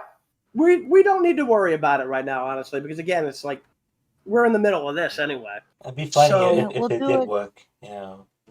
I did have the number up already, so I was gonna probably call it live on stream to see if it still Don't works. call it live on stream, you moron. We don't even know if it still works. And if We also we don't know if it Come still works, Guys! and we don't want to get copyright struck over it. I don't think we'll get copyright Let him call him. Good No, lord. for God's sakes, man, no, Jayse. If this doesn't work, then we're just gonna get a dial tone. But God forbid he ends up calling a porn line. Yeah, we don't want that happening. Like, Wow. seriously, dude. Like, Okay, bad news. My phone will not work. Well, okay. So, did you just Good. brick your phone? no. Okay, well, maybe I did a little bit. Better, we're not calling this number. Did Hey, you Bricks, I actually- just I- called them at Bricks. Did you actually call the number and it bricked, or? Yes, No, it's still no. Bricks. Oh, it still works? What? It still Yeah. works? Are you? Wait, how do you know? How do you know? I just called them right now. I overheard you guys talking, so I just called them. And what they say? It was Luigi. The same Luigi voicemail. Luigi Huh, voicemail. weird. I guess it's still Weird. works. Okay, well, there you go. All Well, right, that's someone. fine. All right, after the show, someone give me a number, and I'm gonna try it for myself. Why? You're just gonna get a voicemail. Well, still, I want to. It's the charming voice. voicemail, okay? Yeah. Also, hello, Anna. Hello, Hi. Hannah, the voice actress Hey, for Hannah. Lupe the Wolf. Welcome. Hi, everybody. So, all right. So the other thing that I find very interesting about the movie, Mhm. like everybody kept wondering, is like, what were they actually going to have Mario and Peach get together? Honestly, I didn't think so, but it was definitely some ship tease moments. So I just found it hilarious, though, that Bowser was just basically simping for Peach the entire time. It is hilarious. Yeah, For some especially reason. when he did the Peaches song on the piano. The Yeah, Peach basically just- song, yeah. He just became Elton John at that point. Which is Who funny knew because that? apparently that song has been nominated for an Academy Award. Oh my God! Wait, actually? What? Yeah, It it was, was it was that's number one on the Billboard, I believe. Like, Okay. Yeah. this, Yeah, they're basically pushing for that to get an Academy Award nomination. So All right. Well, Jack Black, be blessed. You might get an Academy Award for that. Who knew Well, that we- he could play the piano? we know that the guy can sing. So Mhm. And we Oh, know by the way, he was Am definitely I- in School of Rock. guys, one at a time. Also, one thing that I found rather interesting is right after that song when we get Kamek, who is of course the Kamek, whatever the hell his name is, the Kamek. Kamek, whatever. Damn it. I'm just gonna call him But- Cody. No. You But called no, me actually, Ryan. guys. This is why I In- don't say in- much. In the Super Mario World game where he debuted, he's known as Magic Koopa. Mm-hmm. Anyway, Yes. so am I the only one who kind of started laughing when they started playing the music from World 1-2 from the original Super Mario Brothers game I laughed. when he popped up? 'Cause I was like, oh my god. I laughed. Oh my god. It's like my family, laugh. my family members. They thought, "What are you laughing at?" Because that's from the exact World 1-2, you dummies. Mm-hmm. No, Well, I no, always started. that's why it was funny. I He always was started right laughing. in World War II. I always started laughing when his fingers were smashed into the piano. To be fair, that was kind of funny too. Actually, That was really funny. interesting point, by the way. For those people who are wondering about whether or not Spike actually has anything to do with the Super Mario Brothers, yes. Can I talk about He's this? a part of No, guys. This is me. So Okay. Mario and Luigi briefly pop up in a game called Wrecking Crew. Spike is the foreman for said Wrecking Crew. That is why, literally, they basically rearranged some of the history here. But yeah, since they do pop up in that game, they decided to have this be something where they were originally working for him and then left to go do their own plumbing business. Are you sure you're not talking about one of the old Game & Watch games that had Mario and Luigi? No. No, Shadow, we are talking about the game for the NES. Okay. This is for the Nintendo Entertainment System. It was released around like 1986 or 87. It brought in Mario and Luigi as character models Oh. for the game. So they decided to. This is also, by the way, why Punch Out is literally the name of that friggin' restaurant. Because Mhm. quite literally, Mario was the referee Yep. in Yeah, both we confirmed versions that of it Punch was Out. Wario. Yep. That's exactly why I don't talk a lot. It's okay, Hannah. You're fine. Just talk when you need to. It's a safe, calm environment here. Well, kind of. It's a little bit more of a manic environment because we're having fun, but you get the idea. Mm-hmm. Yeah. Anyway, Right. into Cookie, if you want to play Wrecking Crew, go right ahead and play it. I'm looking at Yeah, the you could probably YouTube find it chat. somewhere. Wait. Who the hell is Cookie? The user that's been kind of Oh, voice chat guy over Yeah. on the YouTube. Then okay. yeah. He So- pretty much criticized my editing on my recent video, and I was kind of Yeah, well, there you go. Yeah. So He criticized your editing? Mm-hmm. Yep. But he isn't this also the same guy who wanted us to do some very weird specific video? the same one. Yes. Yep. I thought so. Yeah. But he Yeah. apologized, and I forgave him. So Mm-hmm. Did So- anyone talk about how cute the toads were? of course. Oh no, What? we haven't got there Cute. yet. Yeah, but We haven't- actually haven't talked about them as a general whole, but I mean, to be fair, like the toads have always been designed to be cute because that's the Japanese aesthetic. Mm-hmm. I mean, So- the toad said in the movie. I mean, look at us. We're adorable. We're adorable, yeah. I mean, to be fair, it's kind of weird to have them referring to themselves as adorable, but okay. And the eyes and the mouth the toad did. That just sold me. So, am I the only one who's a little confused as to how money works in that world? It's like they're literally just hitting the damn bricks and getting the coins. It's like, is that their bank? What the hell? Maybe that is the bank. I mean, If so, then that is the most insecure bank of all time. Probably. Our I mean, case- to be fair, it's not like how often did you find like money in those question blocks, like all over the Mario games anyway? Well, it's not just coins; it's power-ups too, like the mushroom, the fire flower. Yeah, we know, but we're talking specifically about how their economy works. And sometimes some of those blocks are infinite, and the coins just come out like infinite. The thing that Not quite infinite, but I mean, there are some that just like seem like they're just not going to end, and there's like you get like 40 coins out of them, and then it finally And ends. then once you hit 100 times, you get a 1-up. Mm-hmm. Yeah, it's on the Google thing. If you hit 100 times, you get a 1-up sound. Well, yeah, no, it's like if you actually get 100 coins in pretty much any Mario game, yeah, you get an extra life. That's always been a thing. We all could use an extra life. Well, as long as we're not worried about second life. Wow, you are one sick individual. Wolf knocks it out of the park again! Worse. Or even worse. Half-Life. What, Dude. you mean the game? Wrong company! Wow, you just ruined You the did. joke. What man. the hell, Predator? Like You literally, ruined I was referencing this online. Like I forget exactly what Second Life was, but like it kind of I think it's still around, but I don't know anybody who still uses it. But man, I thought I was bad ruining jokes, but once someone else does it, I don't feel as bad. company. Yeah. Anyway, about the coins. Yeah, so it's like, how does money even work in that world? Because it's like, like you see a couple of shops. You see a couple of shops that as Mario's going through that market square following Toad, but it's like, yeah, they're selling some stuff, but how the hell does it work? And another thing. Simple. It's money. Just deal with it. And another thing, what character did Charles Martinet voice in the movie? I can't remember. Luigi.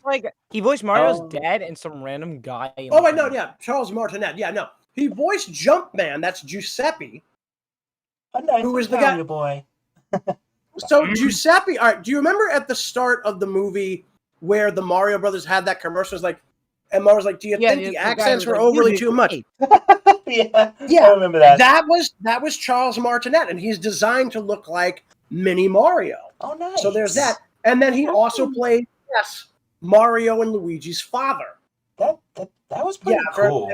At least that was my fault, by the way. I thought you were asking about Charlie Day, not Charles Martinet. That was my Why would we be talking about Charlie Day right now? I know he was Luigi, but I mean, he did a good job as Luigi. You can't. Well, here's knock the him for thing. that. perfect casting choice. Yeah, because here's the thing. Martinet voiced both Mario and Luigi anytime they actually had voice lines in the games in the last basically 20 years. Yep. And Yep. I was lucky to be around 20 of those years. Thank Yeah, so basically, like when he said Charles Martinet, for some reason I thought he was talking about Charlie Day because it's Charlie is literally short for Charles. So yeah. Mm-hmm. That was nice. That's at least that's one nickname for anybody named Charles. Another one is Chuck. That was nice of Illumination. That was nice Illumination to give Charles Martinet two voices in the movie. That was nice of them. And it definitely it shows off the range he has because you can't tell they're the same guy unless you literally look at the voice cast.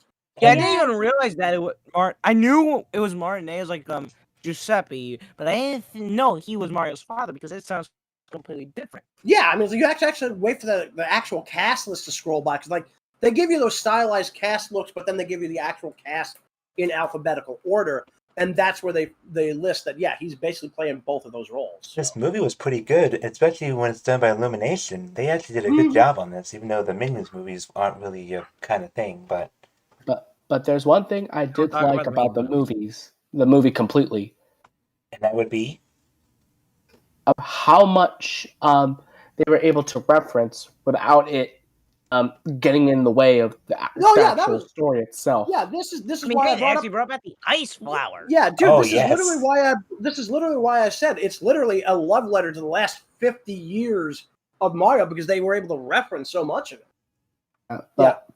And they're able to do it through animation. That's why I like it because look at Sonic. They barely could do reference much. Wait, hang on a minute. Hannah, what were you saying? You got cut off here by Brad. What's up? I said I'll be right back. Okay. My favorite part of this whole movie? Go for it. Mario Kart. Of course. Yeah, somehow I kind of expected somebody to say that. I mean, Rainbow Road? That's what's so The great. blue shell. Even though I hated Rainbow Road in general. Me too. Come on, just because it was... Just get good, guys. I actually played that level on my 3DS, a 3DS at my mom's house, and I actually did well. I got like third or second. Well, how about I quote Dark Souls for you? Because this is relevant. Well, I hate to break it to you guys, but I'm literally the king of Rainbow Road. Okay, dude. Really? You're not a king of anything. You're literally just somebody here hanging out with us. Yeah. Anyway. But where's your crown? I am the master when it comes to going on Rainbow Road. King K. Rool? Oh my god, dude. Just because he voices Back to the Crocodile doesn't make him King K. Rool. Anyway, so go ahead, Hannah. I was just about to say Rainbow Road was my favorite part of the movie. Oh yes, yeah. Look, you got something in common with Jayse. There you go. I like it too. I was never the biggest Mario Kart fan, but I had no problem with the kart scenes and everything. Plus, we now know that the blue shell is actually called the blue shell, not the spine. I've had arguments about this. Well, here's the thing: they've never actually that general is literally they've never named him. In the movie, he's literally just called General Koopa. We don't know what his actual name is. We know at least now. We can now confirm though that the blue shell is not called the spine shell. By an argument about this is what. Yeah, wait a minute. Sear. Nobody has ever called it the spine shell that I know of. It's always been called the blue shell. I've gotten into arguments with people about this. And like they say, it's the blue turtle shell that knocks out the lead racer in the race. So here's the thing. It's like what a lot of people don't realize is that all of the 4 shells that were introduced overall over the years, only 3 of them actually appear in this movie. That would be the red turtle shell. The red, the green, and the blue. The yellow has never been in the movie. Nope. And for those of you who are wondering where the multicolored shell thing comes from, the green and red shells have been around since the original Super Mario Brothers. The yellow and blue shells were introduced in Super Mario World. Yep. Since we're talking about the blue shell, remember the operatic rabbit that sang this big musical number in Mario and Rabbit's Kingdom Battle? I didn't play the game. I think you're thinking of Rabbit's. I'll be honest, I haven't played the crossover game, so no. I don't have the console for it. Like in the first Mario plus Rabbids game, there is a rabbit that gets combined and turned with a boo and like a freaking record player, and he turns into an opera singer, and he's one of the most annoying boss fights in the game. Okay, Yes. now that I know that, I'll try not to go near that. A fourth wall break in a song. Oh, In great. any case, But and the kicker is when I beat Rainbow Road, I did it with Rosalina. Oh, nice. Yep. So that Ironic. actually does bring up that brings up an interesting point, because we still don't know anything about her. A lot of people have speculated that she's related to either Mario or Luigi, Yeah. and they haven't confirmed that one way or another, but they do potentially hint at the idea that Princess Peach might be from another world entirely, despite the fact that she's human. So that's kind of interesting. But I have This brings up a question, by the way, because this has been bugging me since the movie. You know, I've seen the movie twice, and I still don't understand this. Okay. How in God's name do the Toads, Peach, and Bowser and the Koopas even know what a human is? Oh yeah, I was trying to figure that out myself. How do they know what a human is? I mean, the Toads probably knew what a human was because of Peach. Well, no, because Peach probably wouldn't. Well, because remember, Peach was a baby when they found her. Right. Yes, That's true. Basically, she was the baby. Yeah, she was a baby. It's just like, why the hell would they know what a human was just because they adopted Peach? And again, it's like, why do the Koopas know? Why does Bowser know? I don't know. Nothing. It's a mystery. I'm pretty sure there might be This is some like- solution to this. I mean, wouldn't they have just said, "Oh, an alien has shown up"? Because I mean, at that point, it's like Peach is pretty much an alien. You know, because they don't know they wouldn't know what the hell she is. You know.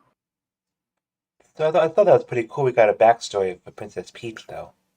Well, this is actually kind of an interesting point, because there's been a lot of assumptions, especially with the introduction of that Peach Crown power-up in, I believe it's New Super Mario Brothers for the Wii U. Yep.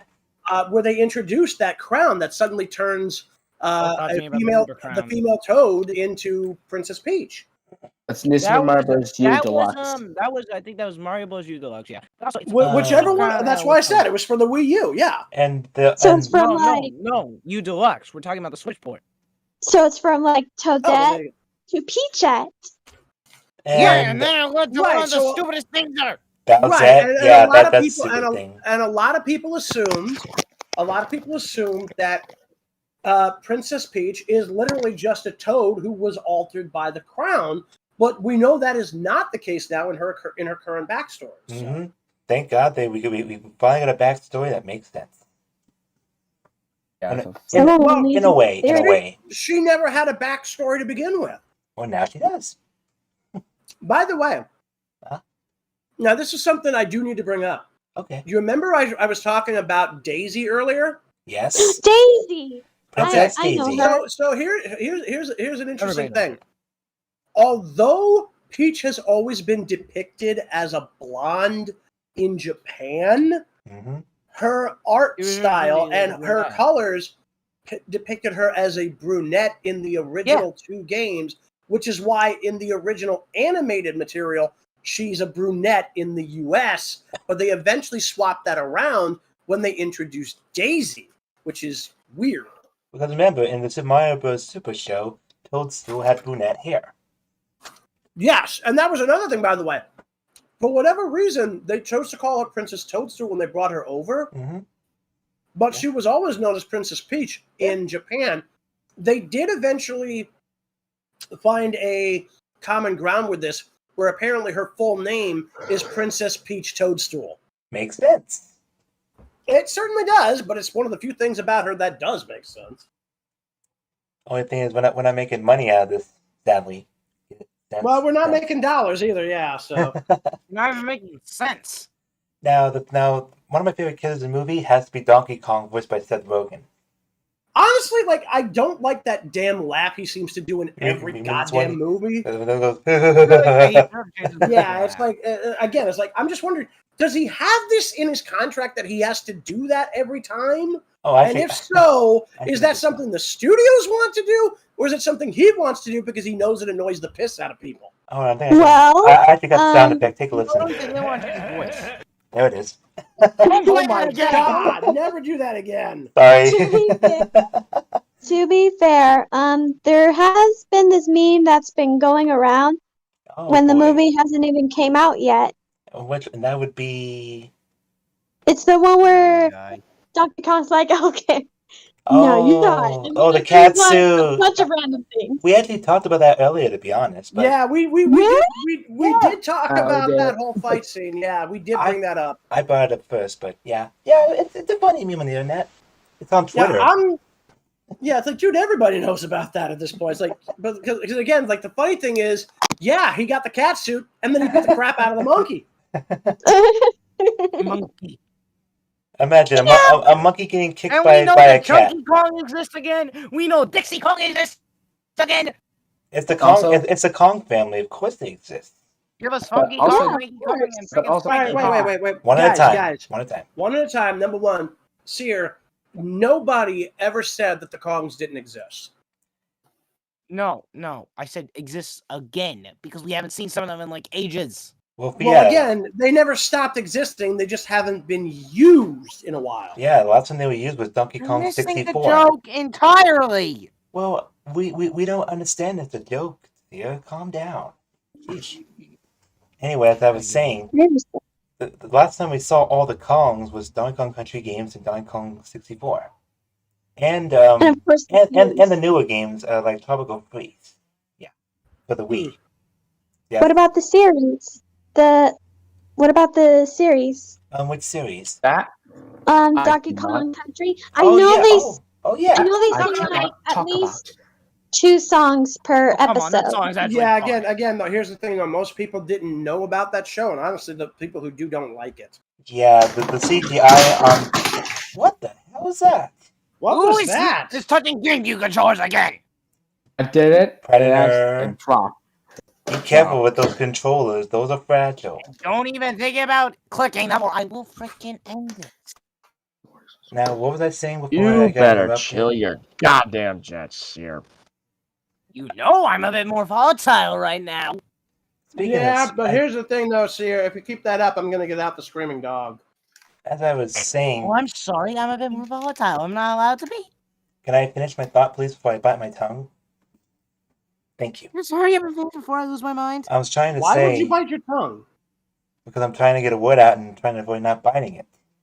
Uh-huh. As I was saying, Donkey Kong Country series had at least 3 games for the Super Nintendo Entertainment System. Then it would later... 3? Yeah, Donkey Kong Country 1, 2, and 3. You did not know that? I remember 1 and 2, but I didn't know there was a 3rd. That was a 3rd one. You play as Kiddy Kong and Dixie Kong to fight King K. Rool. And save, that's DK2, dude. No, it's DK3. No, it's DK3. Is it really? Oh, wow. Yeah. DK2 is where you play as Diddy Kong and Dixie Kong. However, DK3 is Kiddy Kong and Dixie Kong. Yeah, Kiddy right. Kong and Dixie Kong. You have to save Donkey Kong and Diddy from Professor. I honestly did not know.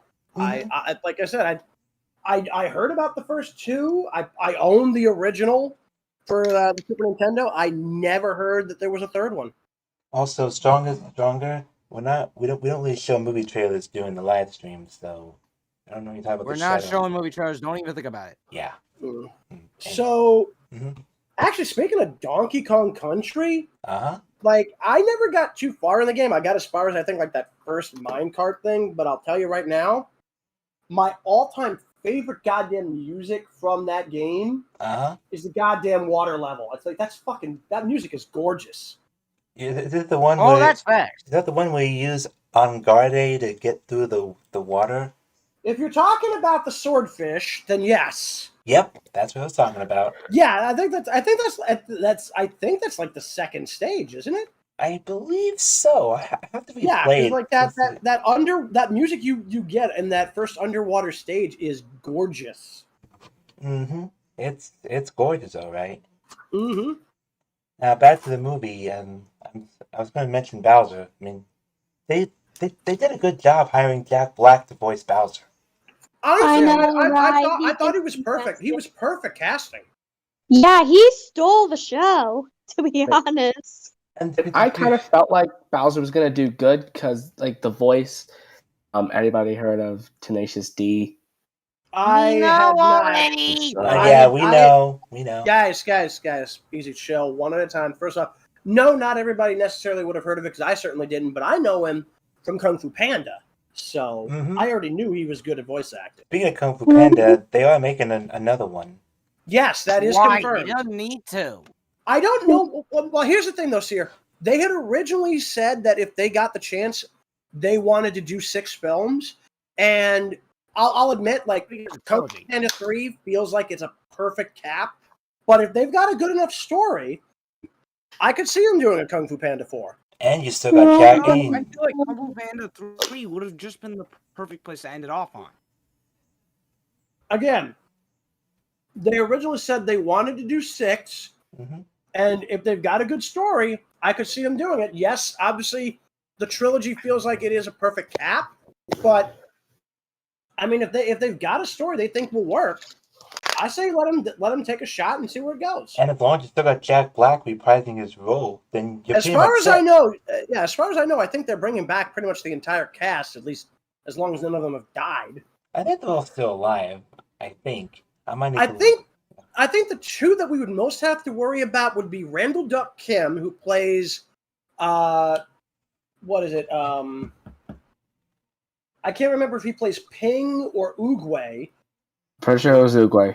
Yeah, and then the other one, and again, I can't remember his name off the top of my head, but the guy who plays Ping, I mean, he's been around since the goddamn 80s.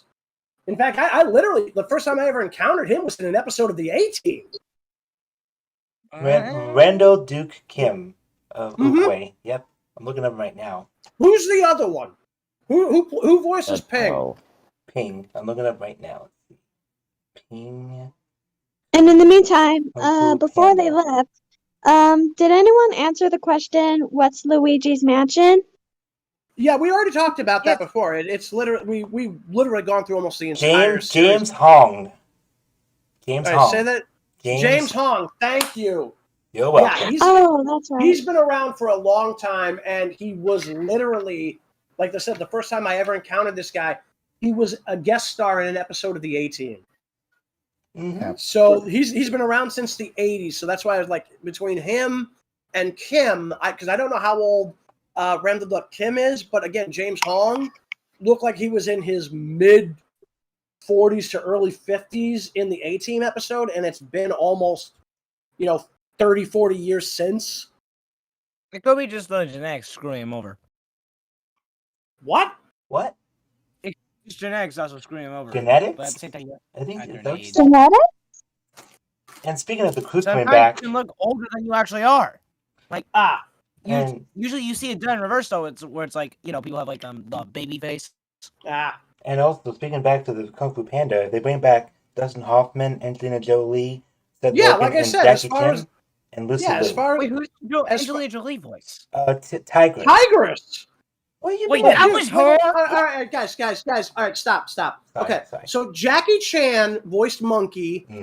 Seth Green was Crane. Yes. Lucy Liu is Viper. Yes. Didn't even say anything. No, you're right. That is David Cross. So yeah. Seth Rogen voiced Mantis. Excuse me. That was my fault. I honestly forgot that Mantis existed. Yeah. Well, he is small enough. Yeah, that's true. Now, where was I? You left off at Mantis, I think. Lucy Liu was Viper. Yep. Angelina Jolie is Tigress, and Dustin Hoffman is Shifu. Yep. Which, by the way, that name is hilariously ironic. Oh, Dustin Hoffman? Master Shifu? No, Shifu, because literally Shifu is the Chinese word for master. So his name is literally Master. I'm not even kidding. I know you're not joking. No, I was talking to Jayse, dude. By the way, Chorgum Prison is literally the same thing. The prison of prison. It's so hilarious. I don't get it. They've also had a couple of other really good voice. I mean, at this point, they've had what is it? I think is Ian Shane was Tai Long. Was Tai Long, and then you have Gary Oldman as Lord Shen, and then they brought in J.K. Simmons as Kai. Oh wow, J.K. Simmons is Kai. Wait, who are they get for Kai again? J.K. Simmons. Oh, nice. That was J.K. Simmons? Yes! Is that J.J. from Spider-Man? Yes! J. Jonah Jameson and Omni-Man voice freaking Kai. The same guy, yep. Oh, it is the same man, God, absolutely. I feel like I'm having a mental breakdown. Okay. Why are you having a mental stunticon? No, not this again. Because now I feel like my life is a lie, goddammit. Again, seriously, why are you having a mental Decepticon? Because my life is a lie. And also... Wait. Your life Now I get it. Wait. Your life is a cake? Also, speaking of James Hong, he's 94. Yeah, again, that's why I was very... Yeah, dude. Still alive. You gotta remember, the guy was in like his 60s or whatever the hell it was. During that episode, he showed up in the A-Team. That's why I said I was very surprised that he was still alive. 94. Honestly, is there a funny translation name for the freaking Village of the Pandas for my Kung Fu Panda 3? That would tie everything together at this point. Wait, dude, you half roboted there. What the hell were you saying? You know how we were talking about like the funny names with like Master Shifu and the Prisoner of Prisons thing? Yeah, what about it? What did they call the village in Kung Fu Panda 3? They didn't call it anything. It was just the Panda Village. You're kidding me. They didn't even call it that. It's just like, this is just the secret village hidden in the mountains where the pandas live. They didn't give it a name. James Hong was also in Mulan. Cool. Yeah, I think he was the Emperor. Yeah, he was. Wrong. What do you mean, wrong? That's incorrect. His Hong was not the Emperor. What? He's not the Emperor in Mulan. He was not. Okay, then. Don't do that again. He was. He was. That's silly. James Hong was the Emperor in Mulan. Yeah, he was. That's what we said. No. Oh no! It's no. He was yes. Kifu. He was in that movie. I just looked it up. James Hong was Kifu. See this. And was Shifu. Mm-hmm. No, Dustin Hoffman is Shifu in Kung Fu Panda. No, I said Kifu. Chifu. Kifu. Mulan. Yeah. Sorry, I didn't say it right. Yeah. Anyway. Oh my god. Okay, folks. Before we start acting like that one DC superhero that can scream, aka Black Canary. Hello. Okay, yeah. Also, you misspelled it. It's Chifu. That's what I said. Kifu. That's what I said. I thought you said. Never mind. That's just my hearing loss. First time we heard it, you say Shifu, and then you corrected yourself. I'm pretty sure I said Kifu. Anyway. No, you said Shifu. Alrighty. But if they do, yourself. Now let's move on. Yeah, so bring back bring him back to the next Kung Fu Panda movie. Anyway, at this point, it's like I'm pretty sure James Hong would probably come back, as long as his health is allowing him to do it. I mean, he's 94. Remember, Chinese people can live a long time. That's kind of a stereotype, but okay. And kind of racist in some way. I wasn't trying to be racist. It's true Chinese lore. They live for a long time. This isn't a video game, Shadow. Yeah, this is not a lore. Wow. All right. Also, Sear, chill the fuck out, or I'm getting out the screaming dog. Oh, he said lore. What's the one thing you think of when you hear lore? Okay, Sear, with all due respect, you better calm down. All I said was lore. Why are you trying to make it sound so? What's the word I want to use? I think you're at this point. Don't worry about it. But basically, it's a whole thing there that like people do mention. Yes, the Chinese tend to be long-lived, but then again, life expectancy has gone up for everybody. True. Except the Japanese, because they're actually well, not so much that they're going down, but the issue is they have a declining birth rate because the entire country is getting older, but they're not really, having enough kids to really sustain the population. So I mean, yeah, that's a whole thing. So anything else we can talk about the Smash Bros. Movie that we all enjoyed? Like, is there anything? Well, one thing. Here's something. I've been trying to say something, but okay, guys, one at a time. Everybody, stop. Okay, Sear. Seriously? Stop yelling, Sear. Jeez, just calm down. What do you want? Sir, you can count. Okay, all right. First off, I've got to do this.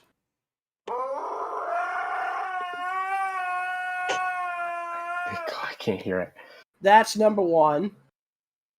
What do you mean you can't hear it? I literally just played it. I turned my soundboard volume down, so it's not Oh, gonna I affect remember. me. Didn't we? Oh, you bastard! All I right. think I remember. We told him to turn his soundboard off before a session we did on Monday. Well, no, I unmuted his soundboard, so he should be able to hear it. I did not know that. Okay. Yeah, but you can turn your own soundboard up and down, so he probably did. All right. Oh, okay. Anyway. Number two. So, number two, since we do have a couple of people who had a couple of things to say here. All right. So first off, let's start with who was it Pred or Jayse who said they had something to say? I think it was Predator. Okay. I'm staying silent. Okay, so Pred, go ahead, and then we'll go in and we'll hear what Hannah has to say. Okay. Well, what I did like about the animation part, why I feel like Super Mario Bros. Needed to be animated was because, like, they could do a lot more. Because with the Sonic movies, they barely could reference much in live action. I mean, look at the Master Emerald. It's literally the size of a regular Chaos Emerald that you'd see in the games. Well, here's the thing. With the Master Emerald and the live action side of it, you got to remember, most of these characters are only about 3 feet tall. So I think Vector might be one of the tallest in the game franchise, other than Robotnik. So there's that. The other thing you got to remember is, with the CGI side of this, they could have gone full CGI with the Sonic movie, but the question would have been, could they have gotten a good enough story out of it? Transplanting him to Earth, first off, works, and second off, it gives them a reason to have there be as little CGI as possible, because the less CGI there is, the less expensive it is. The less expensive it is, the easier it is to make. When you've got a company that's willing to take that kind of risk, money's not an issue. But when you're dealing with something like, again, Sonic, we all love the character, but we got to be honest, he hasn't really had a very good game up to that point, aside from Sonic Adventure, Adventure 2, and maybe Generations at that point. And Colors. I repeat, that were big hits in terms of sales.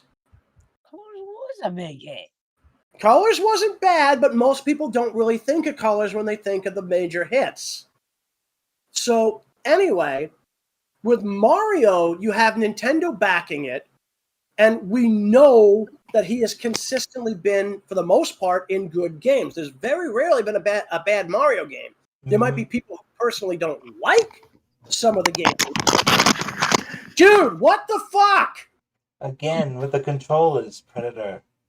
Better. All right, dude. Pred, put the damn controllers away. I don't even have the controllers. Then what the hell was clicking noise? I don't know. It was literally coming from your account, dude. I have no idea what you're talking about. Dude, we literally all heard it and we all saw you light up. So there's that. So that's number one. Now, where the hell was I?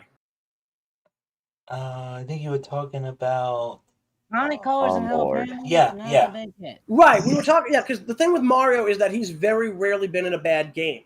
There have been people who might think that the game is bad from their perspective, but in terms of sales, he's been pretty consistent. So there's that whole thing. And may I add... So that's why they went full CGI. So, Hannah, you had something to say. Yeah.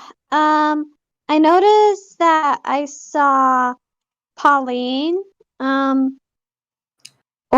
She's the mayor of Brooklyn, apparently. Yeah, it was Pauline. Yeah, absolutely. It was. Okay. So, I wasn't really expecting her, so it kind of caught me off guard a little bit. But she is one of my favorite characters, to be honest. I kind of was half expecting it. I wasn't expecting it. Yeah, like I would not have been surprised to see her in there at all because again, they referenced so much of Mario. It would almost be impossible for them not to have someone do it. Remember, she's the mayor of New York City, right? Which is meant to be a stand-in the Mushroom Kingdom for New York. So yeah, that makes perfect sense. Also, that's probably why. Probably why they brought her back either in Mario Kart Tour or Mario Strikers Battle League. Well, no, she's also Mario back in Strikers Battle League and Tennis Aces. She's also back in Mario versus Donkey Kong for the DS. Mm-hmm. Oh, that's right. Because remember, she was the original woman you had to save from Donkey Kong in the Donkey Kong game. She was quite little. She was the original damsel in distress, and ironically enough, she was a redhead in that. Mm-hmm. And they made her a she was brunette a blonde since. in that one. No, she was a redhead. She was a redhead, Sear. Redhead. She was a redhead. Memories are effing with me. I may have a theory about Pauline and Princess Peach. What if? Here we go. They're Pauline, not the same person. No. They're not the same person. They're not. I know, but what if? What if? I know, but what if Pauline is older than Princess Peach? She would be. She would be at this point simply because she is a full-grown woman and the mayor of Brooklyn. So, yeah. So there's that. She's definitely older. Yeah. She would definitely have to be older because they've made Mario a little bit younger to basically pair him off with Peach in this movie. But yeah, that's neither here nor there. So anyway, Jayse, now you've seen the movie. Anything that stuck out to you about the film in terms of like Easter eggs or whatever?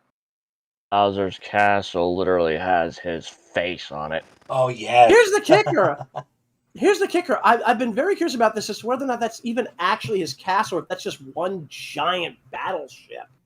Because remember, they catch Luigi in that castle in the Darklands. Mm-hmm. Well, I'd say it's a combination of both. No, Luigi's being chased by all those dry bones.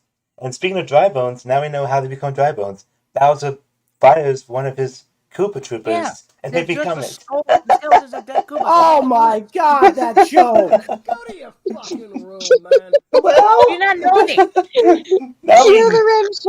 Now we know how they become dry bones. We already know this. The movie? No, we didn't. No, we didn't. You guys really didn't know. They're just the skeletons of Koopa Troopas. We already knew that, but we didn't know how they ended up being animated. Yeah, because the Koopa Troopa said, but what if she says no? And then Bowser did his fire on her. Koopa Troopas die in the lava. They're just the dead skeletons of Koopa Troopas reanimated. But I learned one thing. Never say, what if she says no to Bowser? You might get burned to a crisp by his fire breath. Yes, exactly. Maybe I should do that. Am I the only one who wanted to strangle that idiot little star thing? I kind of did. Luma, yeah. He was so depressing the whole time. He was depressing. I just was like, all right, you know what, dude? You want it so bad. Here, I'm just going to open the bottom of your cage, fall. Although, to be fair, I will admit this. I did find it hilarious that at the end, when he shows up, I thought he was going to do something stupidly depressing. And there's like, kind of makes you want to play the saxophone, don't it? It's like, what the fuck? He goes through, he literally. You guys realize that Luma was voiced by like one of the director's kids? I was not aware of that. Me neither. Wow. Okay. I did not know that. But yeah, she's voiced by one of the director's daughters. Oh, that's pretty cool. But it's still kind of disturbing that literally he basically just depresses us for the entire movie, and then all of a sudden he starts playing the saxophone. And yes, the character is confirmed to be male. I'm hoping Rosalina didn't neglect that Luma. I don't think at this point we still don't know Luma. Right. So, what the hell was that? Oh, was that Pred? Yeah, that was Pred. So yeah, Rosalina hasn't even been introduced yet. I got a feeling if they're gonna make a sequel movie to this, we're gonna see Rosalina and maybe Wario. Maybe. I would think that Rosalina, being a potential time traveler, could show up, but I don't think we're going to get her right away. Because it looks like with the sequel that we're going to get something centered around Yoshi. Because if you remember that end credits sequence that they did right before they... Yes. It's literally... It's literally a reference to the 1998 Godzilla film. But yes, that is meant to be. Yeah, that's literally meant to be a reference to that. And the fact that they do have that whole thing with the Yoshi bit there. I do think that the next film would probably center around bringing that Yoshi into the cast as a regular member. It was so adorable when it was hatching out of its egg. Aww. I only had one thing to say about that scene. And that would we didn't actually see it when it hatched. We just saw the egg crack. But it made the little Yoshi sound. It was so cute. Yeah. Yoshi! But there's one thing. But the one thing I had to say about this scene is egg. What about egg? What? No. I get the reference. I get the reference. We're not going down that path. Is it really that bad? No. No, it's just that we're not talking about Tomska in a freaking Mario review stream. Talking about what? What? Tomska. He created like a franchise called Okay, guys, stop talking over each other. Sear, what the hell are you referencing? Predator. Were you referencing Asdiv movie? Yes, I have. Okay, so Asdiv movie is a series created. It's like a series of shorts created by this guy named Tomska, and that's all you need to know. Wait. So the movie. Wait, you're referencing something called the Acid movie? Not Acid movie. ASDF. ASDF. What? I don't know what this is. I don't think I care. Google it later. We are not talking about this now. Moving on. I'm probably not going to Google it ever. I just don't give a shit. So anyway, moving along. So one of the things I found rather interesting, wasn't Bullet Bill supposed to have arms? Yes. Yes. So why doesn't it have arms in the movie? I don't know. I think it's supposed to. It's supposed to, but it doesn't. I think it was more of a callback to the original NES game because in that one they didn't have arms. Yes, they did. Yeah, but also that was a Bonsai Bill. Yeah, Bonsai Bill. Yeah, but even Bonsai Bill had arms. No, I don't even think it did. Are you? I'll have to double check. I'll have to go back and rewatch some footage of those because it's been a long time since I played Super Mario World, but I would have sworn they did. I think they do. They were just supposed to be bigger versions of the Bullet Bill. They had smaller arms, but I could swear they had arms. Oh no, you're talking about the Bonsai Bill in Super Mario World. They don't have arms. Oh well, then all right. Well, yeah, because that's a reference. That's supposed to be a Bonsai Bill. It's just that they call it something. Okay, well there you go. More like a nuke bill as it was treated. No. Well, yeah, kind of. To be fair, it was kind of treated as if it would have been a nuke because remember. They literally treated this as if, holy shit, it's a goddamn nuke, just based on the size. So based on the sheer explosive power this thing would have had, even though it wouldn't have actually been radioactive, it would have had the sheer explosive power of a nuke. Just like the cat Bonsai Bills don't have arms either. And what? Super Mario 3D World, there's cat Bonsai Bills. Not word. I don't think. It's basically it's a Bonsai Bill with cat ears, pretty much. I have no words. I want to erase that from my words. It actually exists. Guys, chill. Shadow, go. I'm just saying, it actually exists. The cat Bonsai Bill. Yeah, thanks for making that come back to my memory. Why? What do you have against it? It looks so cursed. I want to forget it existed. No. You want to talk about something that looks cursed? Go look at the original design for movie Sonic. That was cursed. I already have seen it, buddy. I saw the original. So have I. It made me want to throw that version of Sonic into lava. You know the visual effects studio that even made the redesign of the movie Sonic got shut down, right? That I was not aware of, but the weird thing is they brought that design back for the Chip and Dale Rescue Rangers mixed media movie. Yeah. Which still makes me question how the hell that even happened. It was supposed to be Jar Jar, but then they decided, what? No.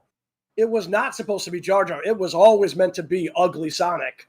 No. I've seen more behind the scenes videos. It was not supposed to be Jar Jar. I've seen a lot more behind the scenes videos. It was supposed to be Jar Jar, yet they decided to scramble it at the last minute and change it to Ugly Sonic. What are you talking about? No. I don't remember. I've never heard that. But anyway, moving aside from that, Plus media. So it is weird that the Bonsai Bill has like eyes that you can actually interfere with in that movie. That was funny when I saw that. Also, I have one other question. What's that? The Tanuki suit. Oh, that. Like, seriously, the way that thing moves. Okay, so literally turn Mario's ass into a helicopter, and yet there is literally no way in hell the way he's moving that should even work. Because he's horizontal, but the fucking tail is vertical. It should be constantly pulling him upwards instead of propelling him forward. So pretty much he was trying to do a version of Tails from Sonic the Hedgehog? Yeah, I always had problems with that too, so... I think Tails probably taught Mario that before they even started. They would not have even known each other. That wouldn't make sense. Not only would they have not even known each other, but literally Mario predates Tails by at least 10 years. Mm-hmm. And the Tanuki suit literally existed before Tails even did. Before Sonic even did, actually. Yeah, it did, yeah. What? Yeah! The Tanuki suit was first introduced in 1988 in Japan and 1989 in the United States. Sonic didn't debut until late 89, early 90 at the absolute earliest. 91. And dude, seriously, stop talking over me. I was going to say, as far as I knew, it was 91, but at the earliest, they would have been around 89 or 90 because they also had a Sonic game on the goddamn Master System. Yes, yeah. They just reported the original Sonic 1. Good lord. Anyway, so yeah, no, Tails didn't show up until like 1992, 93 for Sonic the Hedgehog 2. And of course, Sonic the Hedgehog 2 on the Master System. Wait, dude, Shadow, you're literally talking over Hannah there. Hannah, what were you saying? I was only trying to be a part of the conversation. No, Hannah, we're not mad at you. We're not mad at you. I was getting snippy at Sear because he decided he was going to talk over me while I was trying to. I was not trying to. Dude, I literally was in the middle of explaining it, and then you literally jump in on me. So, anyway, Hannah, we're not mad at you. Yeah, you're okay. But Hannah. so we were just trying to explain that the Tanuki suit predates Tails by quite a bit. Mm-hmm. Oh. Yeah, so basically, because remember, the Tanuki suit first appears in Super Mario Bros. 3. Gotcha. Okay. Yeah. And here's the funny thing. For the longest time, when people talked about the Tanuki suit and being able to have it turn into stone, I'm like, what the hell are you talking about? And then I found out the Tanuki suit and the raccoon suit are literally two different things. Yeah, I'm tired of people mixing up those two. Me too. Yeah, a lot of people got that confused. I never encountered it, believe it or not. And all the time I had that game, I never ran into the Tanuki suit at all. Like I know it's there, and I know you can find it in some levels. I just never ran into it. Drove me nuts too, because like it was the one friggin' thing other than the Hammer Brothers thing I never could get my hands on in that game. You know, no one really talked about the Shy Guys. That was Mario 2. Yeah, that was from Mario 2, and I actually did bring that up earlier before you came in. The fact that they popped up in that castle, the Shy Guys and the Snippets, it was very weird that they were in the movie at all, because remember, Mario 2 was literally supposed to be a dream Mario had. Yeah, but also, let's just pray they don't add the Shy Gal. Oh, God. Wait, what? No. From Paper Mario. No. Sear, you've just scarred me for life. Too bad it exists. Shut up. You did this on your own accord. Wait. Is this something that was fan-made, or was this something from... This was real. Okay, what was this from? I believe it was Paper Mario. Oh, so if it was Paper Mario, that would explain why I don't know it, because I never played any of the Paper Mario games. Should have known. I should have known Paper Mario. I'm getting the scissors. Why would you need scissors? Because it's paper. He's made out of paper. Yeah, I was just gonna say. So, all right. Being ridiculous. So, anyway, so the other thing that I was a little curious about was they made it seem like the Superstar was the only one there ever was. That raises some interesting questions. Because you look at how many others we see all over the Mushroom Kingdom. But the fact What the hell is that in the background there? Somebody's. I don't know. I'm not even sure who it's coming from. Oh, it's coming from Shadow. Shadow, are you watching something in the background? I can't hear anything. Shadow? I'd be going to do something. He had to eat dinner, so maybe That's we're his just somehow TV or picking up. something. I didn't hear anything about him going to eat dinner. If he said that, he would probably. No, he wrote it like the no mic chat. Well, he forgot to mute. Yeah, apparently Okay, he did. anybody want to mute him? I got it. So I'll mute him. Have him. There we go. So yeah, at least that way we don't have to worry about that until it actually comes back in. Will the stream still be able to hear us, though? Yeah, They will still be able to hear us. Yes. Okay. Now you're back. Oh, is he back now? Yeah, and not in the front world because I know you're about to make that joke. Okay. Yeah. No, we thought you had just also gone have some off, background so noise we had coming to up your mic. Yeah, we had to temporarily mute you for a little bit there. So anyway, yeah. So yeah, I mean, I do find that interesting that they act like that's the only one, and yet there's so many of these other ones out there. So what happened after it was friggin' done? I mean, does that mean like it's just gone for good? Or does it go somewhere and wait for another bearer like the Dragon Balls or something? I'm gonna go with the Dragon Ball thing because something tells me if they do make a sequel, it's somehow gonna come back. Maybe.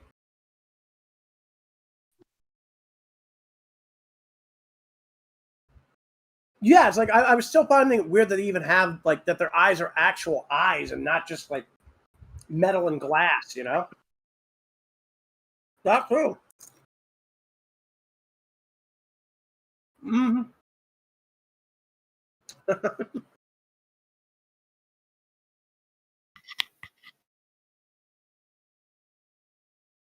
Well, to be fair, I mean, that's literally what Mario wanted. He was trying to draw it into the warp pipe. He was essentially pulling a Tony Stark. What? In Avengers, remember? What about it? Remember how Tony Stark defeats the Chitauri? Oh, yeah. Well, that's not quite the same thing, but I kind of get what you're getting at. Yeah, that's kind of the point. Yeah. Fred, why do you keep dropping in and out? Sorry, it's just my internet's a little finicky. Ah. Oh, gotcha. Well, then tell it to stop being Fennec. Why are we bringing up Zootopia? I don't know. Actually, that is a good movie. Yeah, it's actually, it is a really good movie. I want to see a sequel to that. Are you kidding? You really want? I mean, there are plans. There are plans for it. With Disney right now. Well, no, right now there are not any plans for a sequel, but they are doing a couple of spin-offs for Disney Plus. Actually, yeah, the funny thing is like Disney is just bleeding money, and like Mario basically just ate Disney's lunch. It literally took away the record that Frozen 2 had. But yeah, I mean, like, yeah, it's like that. That's just so awesome. I mean, which I'm sorry. I'm not sorry. I didn't like Frozen. No. I didn't like Frozen 2 either. Yeah, I'm gonna be like, I'm sorry. Frozen 2 didn't even deserve that record in the first place. That movie was trash. So was the original, but who's counting? I know. Thank you. The original Mario movie? No, we're talking about Frozen. Oh, I hate Frozen. Yeah, well, talk about Let It Go. Well, I to be fair, I remember singing "Let It Go" at age 12. To be fair, Hannah, everybody, Hannah, like that song was pretty much everywhere, which is kind of why people eventually ended up turning on it. And every single girl at my elementary school talent show sang that song, except for like 2 of them. Oh God!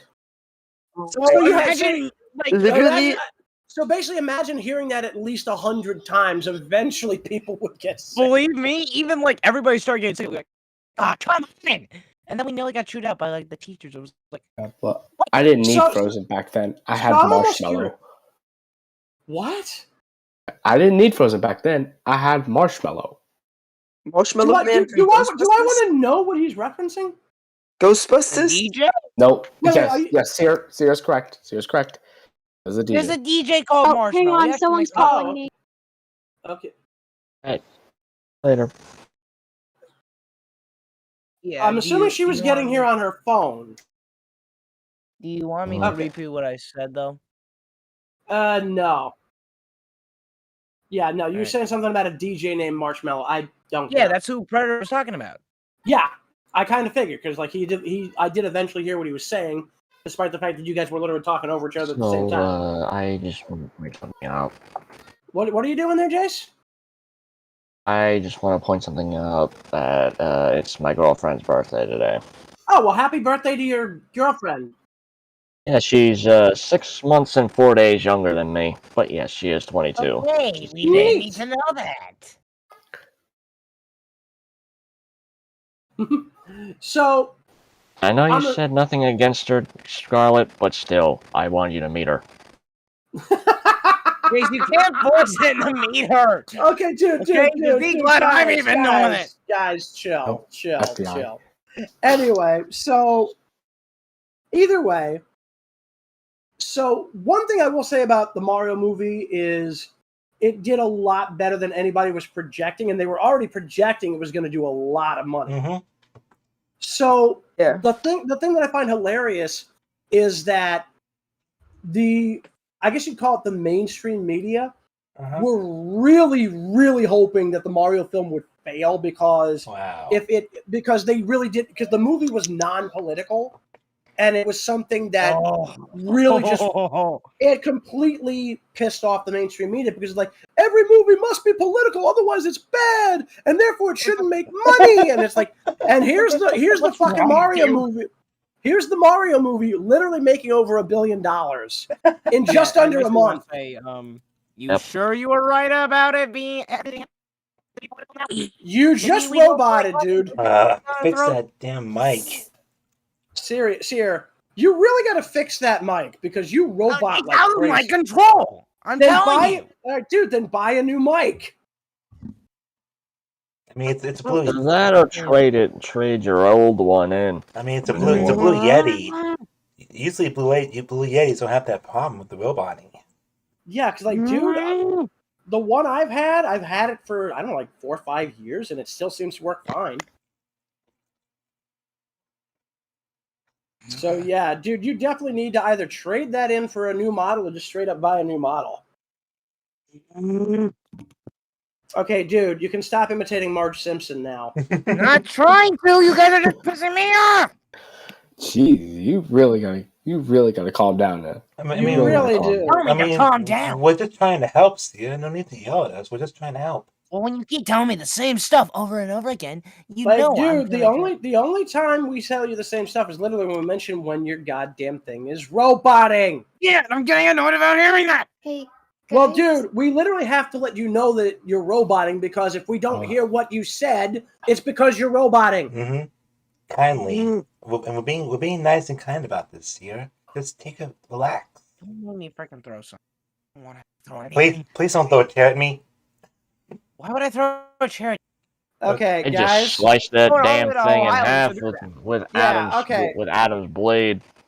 Yeah, again, Sear. Like how he I'm just did gonna say it once. Gang's arm. Jeez. Yeah, I'm just gonna say it one time, Sear. Chill the fuck out. Please. Oh. Wait. You got pointing a gun on my head. It's a running joke. We were asking nicely, but you just kept. Yeah, I'm asking nicely. I need to just freaking stop pissing me off. Your microphone again. I'm sorry. I'm gonna keep saying it to you to stop roboting. Again, dude. It's just about to blow up. Blame me. All I'm gonna say is blame my other stupidity with this thing. Okay, dude. We've said it before. Either get a new one or just trade that one in. I think it might. No. just calm down. I think I might have figured it out. Oh, well, good for you. Then elaborate, buddy. What is it? I would. Give me a second. I will figure it. I think it might be the freaking game control. The game controller? Are you playing a game? What? Like G-A-I-N. Gain. Gain? What gain? Oh no, the gain. He's talking about the vocal gain on the microphone. Oh, vocal gain. So this might be a thing where again you might need to lower your input volume on the microphone on your end, dude. That or you got to alter your settings on your computer rather than on your Discord. One of the two. Yeah, don't mind us, Yeah, I folks. changed my settings on my computer too. Just give me a second. And Okay. for folks watching, we're just trying to get Sear's microphone fixed. Don't mind us. Yeah, because again, Oh, another part of this could be, Sear, like, you're connected through your computer, right? Yes, why else won't I be? Okay, go into your settings.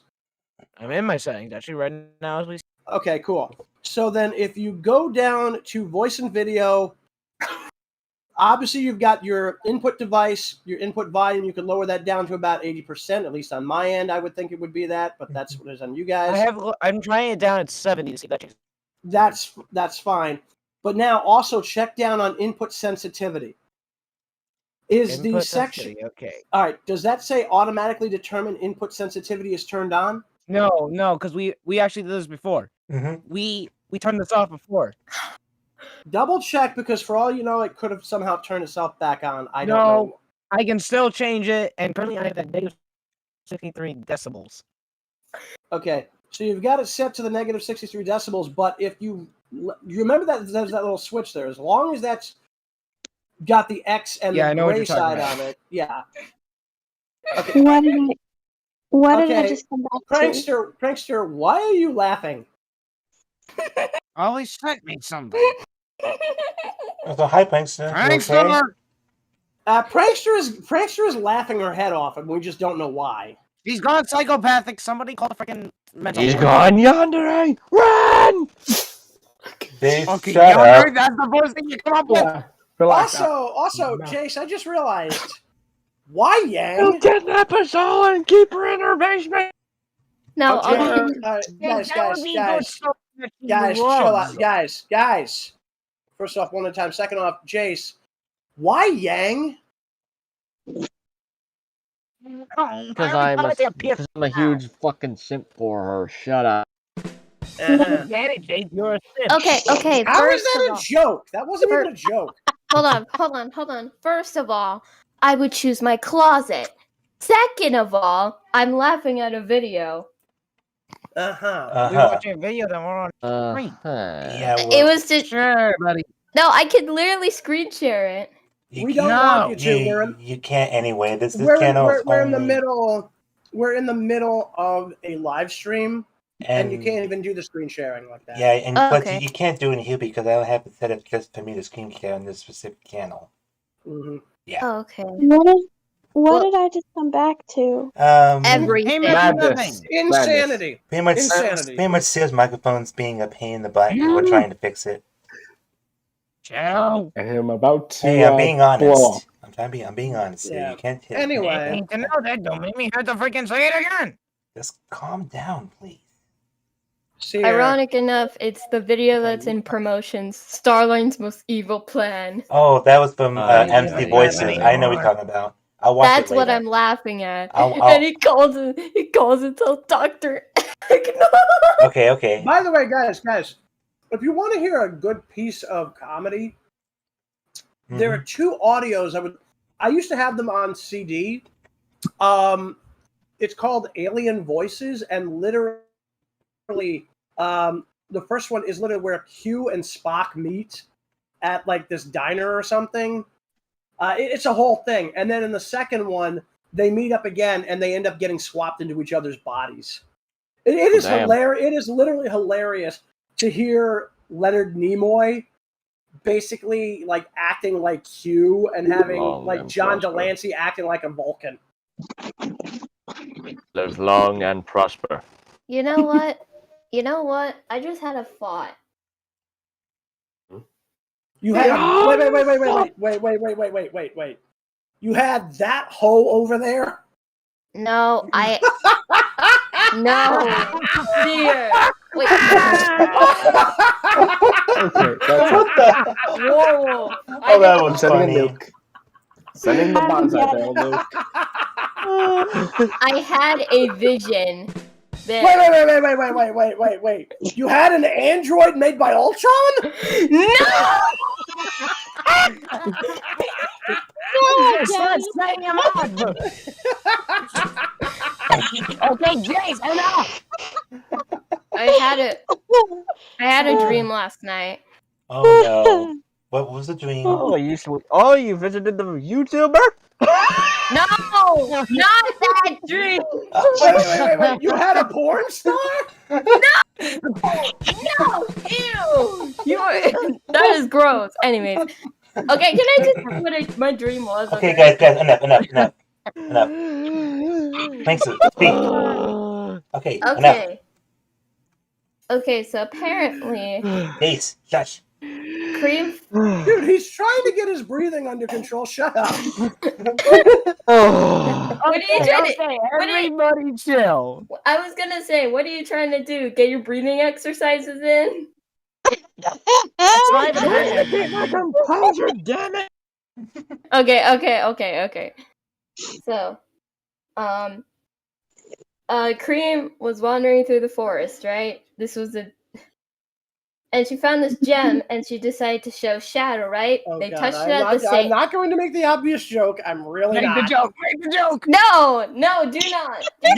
Why was spoiled milk walking around the forest? Hold on. And then they both touched the shiny rock at the exact same time. Oh my God! I don't want to hear about them touching rocks, man. That's sick. It was a gem. It was a gem. Okay. Wait. A gem. So you're telling me it was one of the weird things from Steven Universe? No. Yes. I mean, it was either that or the character from the old TV show Gem and the Holograms. Don't talk about that. I won't let that happen. Hey, the movie was shit, but the TV show was good. Okay. Yes. Ruined Gem and the holograms for me. Can I just tell the rest of my dream? Why are we talking about a dream? And also, stop mentioning the Minecraft speedrunner. Not. Oh my God. Just get it out of the way, please. Sheesh. Okay. So they touched it at the exact same time, and then they swapped bodies. So Cream and Shadow swapped bodies, and they had to. What? I don't know what, but I knew they swapped their bodies back again at the end of the dream, and then I woke up feeling really confused, and that was the dream. Boom. Kind of reminds you of Freaky Friday, don't you think? It was Yeah. basically Freaky Friday. But Yeah, I've seen that movie. It's my favorite movie. I don't even get the appeal. I've seen that movie and I don't get it. It's my favorite movie. Yo! It's my favorite movie. Guys, just announced one the at a waffle time. maker, the Sonic waffle maker. Speedy, What? did you really just Second come just in here announced to talk the about freaking waffle maker? Sonic waffle maker on Twitter. Did you really just freaking come in here just to talk about a damn waffle maker? I've been here the whole time. I just saw this. He kind of has been here the whole time, but we don't need that in the chat, dude. Yeah, really, that was kind of stupid. I did not need to know about a freaking waffle maker. Well, wait. Well, where do I buy it? Where do I buy it? I don't know, my but I love God. waffles. Because I've been simply up a million stars in the morning. I'm making waffles. You already have a waffle maker.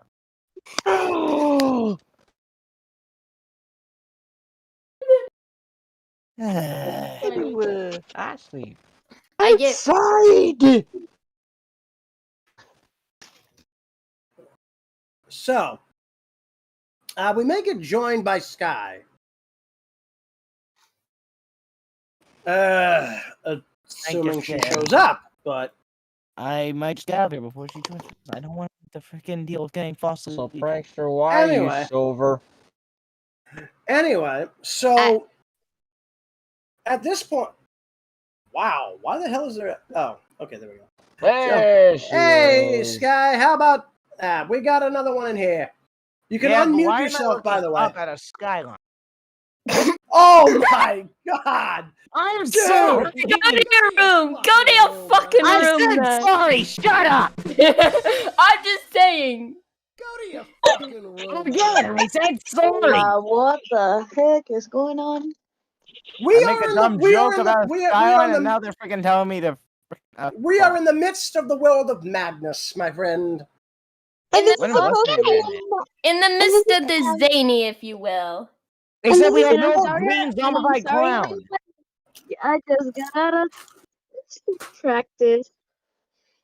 What? And this is supposed to be a Mario I movie. got a taekwondo class early. They said stay at 10 p.m. tonight.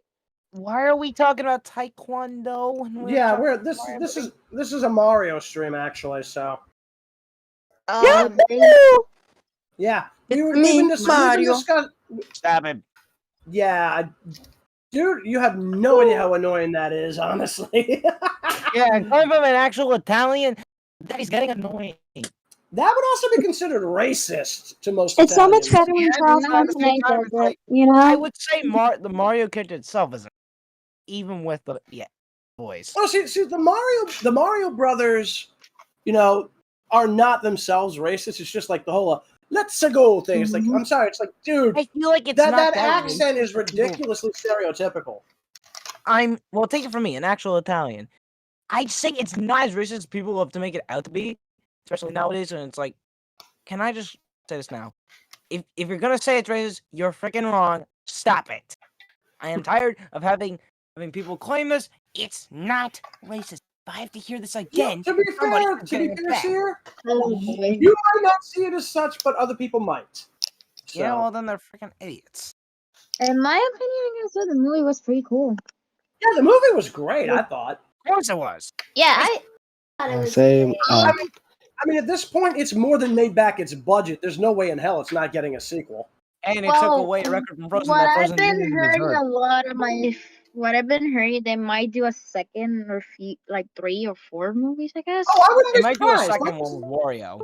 I wouldn't be surprised. I don't know about Wario, but I mean, like, I would not they be literally surprised. said they want. I don't think. For me, I watched it with my. Oh God, those are my ears.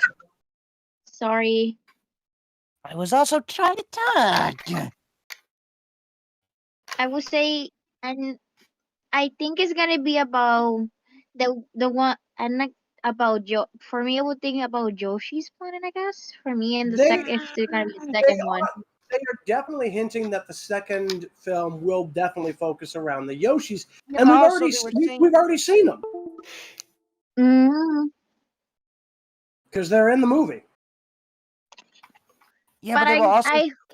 Wait, Sky, stop. Sear, go. Sorry. They were also saying, like, they also mentioned, like, in an interview that if they were going to do a second one, they wanted to have, like, Pedro Pascal voice Wario. I don't know why you. Pedro Pascal. I don't know why you would want that asshole in the movie. Yeah. Okay, why do you hate Pedro Pascal? The Mandalorian. You're really gonna freaking hate him based off the Mandalorian? Dude, the reason why I hate him is because he said incredibly racist shit and then kept him on, but Gina Carano makes an actual legitimate point and they fire her, and then she goes on to basically, be smeared by all these people. Meanwhile, Pascal is saying legitimately racist shit and Disney keeps him around. Fuck off! Ow. Okay. I'm saying that about Pascal. I'm telling him to fuck off. Oh yeah. I would say Tired. they think that Waluigi and Wario might be in the second part. Waluigi better be in there, cause. Oh, if they're gonna have Wario, then yeah, then you gotta have Wario. Not necessarily, because remember, they're not related. Mm-hmm. Yeah, Wario's related to Mario. He's his cousin. No, he's not. No, they're not. Yeah, he is. All related. No, Speedy, where are you getting your story? I'm pretty sure it's out in a manual. Hold up. Speedy, no, they are not related. They used to be childhood friends, but because Mario was usually better at him than most things, Wario ended up developing a hatred of him. That's why he tries to, and jealousy as well. That's why he tries to steal Mario's castle in Super Mario Land 2. They are not related. Oh, my bad. Yeah, see, even Speedy knows how to address mistakes. Funny enough, I though, was the Chris Patton, they boys pretty good Mario. I would say that. Chris Pratt was a great choice, I thought. Yeah. Yeah, true, Like, true. But a is lot it just of me or was his moms, voice changing like, throughout the movie? Guys, stop talking over each other. Sky. Fred, stop smacking your controllers together, god damn it! I am not smacking any controllers. Well, whatever you're smacking, stop doing it, because we can hear things getting hit in the background. Yeah. It's really getting annoying. Mike. I would say a lot of people was mad about like Chris Patton voicing Mario. I would say he was pretty good voice actor. Everything was awesome. I would say as a voice actor, he did. Everything is awesome. Shut I'm pretty sure that song's copyrighted. They're not gonna go after us for one bit. So shut up. But Okay, anyway, no. Before the movie came out, there were a lot of people that not like a lot of people went after him because of it, because they were saying that he won't be a good voice actor and stuff as Mario. I would say it was pretty awesome. Well, also you had to blame the marketing on that one because they also just Not really, because like honestly, I thought it was a good marketing campaign. No, because some of the things they were shooting were just felt off. How? Remember the first trailer we got where it was like, yeah, he didn't say anything other than Mushroom Kingdom, here we come. That was it. No, he also said, "What is this place?" Remember in the direct. That was the second trailer, but I know what you're talking about. Exactly. That was one of the things people were pointing to as to why he wouldn't be a good choice. Which makes no sense because it's like, dude, he literally just got spit out of a warp pipe that he's never seen before. He's like, what the hell is this place? It makes perfect sense. Plus, it was a teaser trailer at first, and then came the real trailer. Mm-hmm. And surprisingly, they moved the date to April 5th, which surprisingly is my brother's birthday. Wait, April 5th? Yeah. It's still released over here on. They still released it here on April 7th. I think it was probably because of the. I think it was probably because different countries were getting it. So. Oh yeah. Like 2 days before we did. And I think another reason was because Easter Sunday was that same weekend, which wasn't it originally like going to be released on but the thing is that wouldn't have stopped anybody who doesn't celebrate Easter. Mm-hmm. Yeah, but still that would give those who did more time to watch the movie. Maybe. All I know is it was still released on April 7th over here. Well, it was released on my birthday, April 8th here where I live. Well, there you go. So, either way, so the CGI was great. A lot of people actually said they felt like they were watching a live action video game, which, I mean, to be fair, that's probably what they were going for. Yes. That is definitely what they were going for. Mm-hmm. Yeah, and the effects and everything was awesome. They definitely had some Wreck-It Ralph vibes going on. Well, to be fair, Wreck-It Ralph is literally patterned on old video games, including Mario. So it's more accurate to say that Wreck-It Ralph has some Mario vibes going on. Yeah, but also, you guys know that when Bowser appears in Wreck-It Ralph, Nintendo literally sent detailed notes about how he would hold a teacup. Yeah, they did. They actually which, I mean, to be fair, like shows just how much thought they put into their characters, which is probably why they work well to do. But yeah, but what?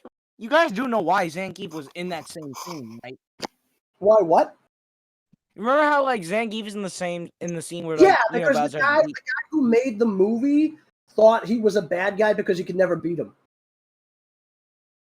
even though I argue Bison should have been there instead, but you know what, we won't even. I'm actually kind of Bison was in there. Was he? Yeah, he was. You're not paying attention. He was in there. I don't remember him being there. He was literally like 2 seats down from Zangief. Actually, ironically I enough, don't remember him being there. he was there because he was the guy who literally says, "You're not going turbo, are you?" That is Bison that says that. But yeah, no, Bison's in there. Now Honestly, I'm kind of surprised Vega wasn't in there. What? Vega, the guy with the fucking mask and the claws from I know Street what you're Fighter? talking about. Why? Oh, you mean Because again, Bad Guys Anonymous. He would have made perfect sense to be there. Maybe still they're got gonna Zangief. add him in the second movie. No, because the second movie's already come and gone, and it was shit. And it's trash. I would say my favorite. I gonna say the parts that I will laugh. I would say is the part you know Rosalina's little star that is blue. That one. Really? The Luma. Yeah. the Luma who wants to die. The one Yeah, that's voiced by one of the Yeah, Rouge This suicidal song. so depressed. Guys, stop talking over each other. You got 5 people talking at the same time. I shouldn't have to yell at you guys about this every time. We're Oof, how- just how I'm we not gonna yelling know- at you, Hannah. I'm not yelling at you. I'm trying to, like, literally, we have Sky and like 3 other people here aside from you talking at the same time, and I couldn't hear anybody. Okay, who just bugged out? Okay, that was Sear. Okay, so Sear just He's going bugged to out. bed. Yeah, I just saw. So again, guys, I'm in a building with the elderly and the disabled. I shouldn't have to say this every 5 times, because I'm not yelling at you, Hannah. Like you've almost never spoken in the entire stream.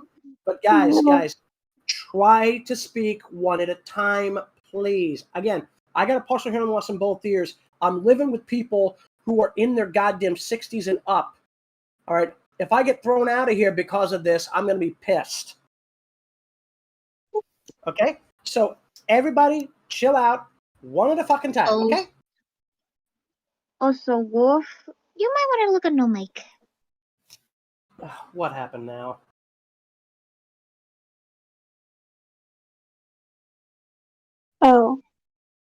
Oh shit. Mic and keyboard. Hang on a minute.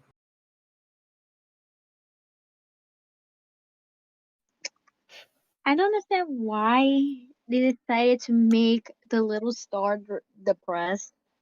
That was the I'm still joke. asking why. That was honestly the joke.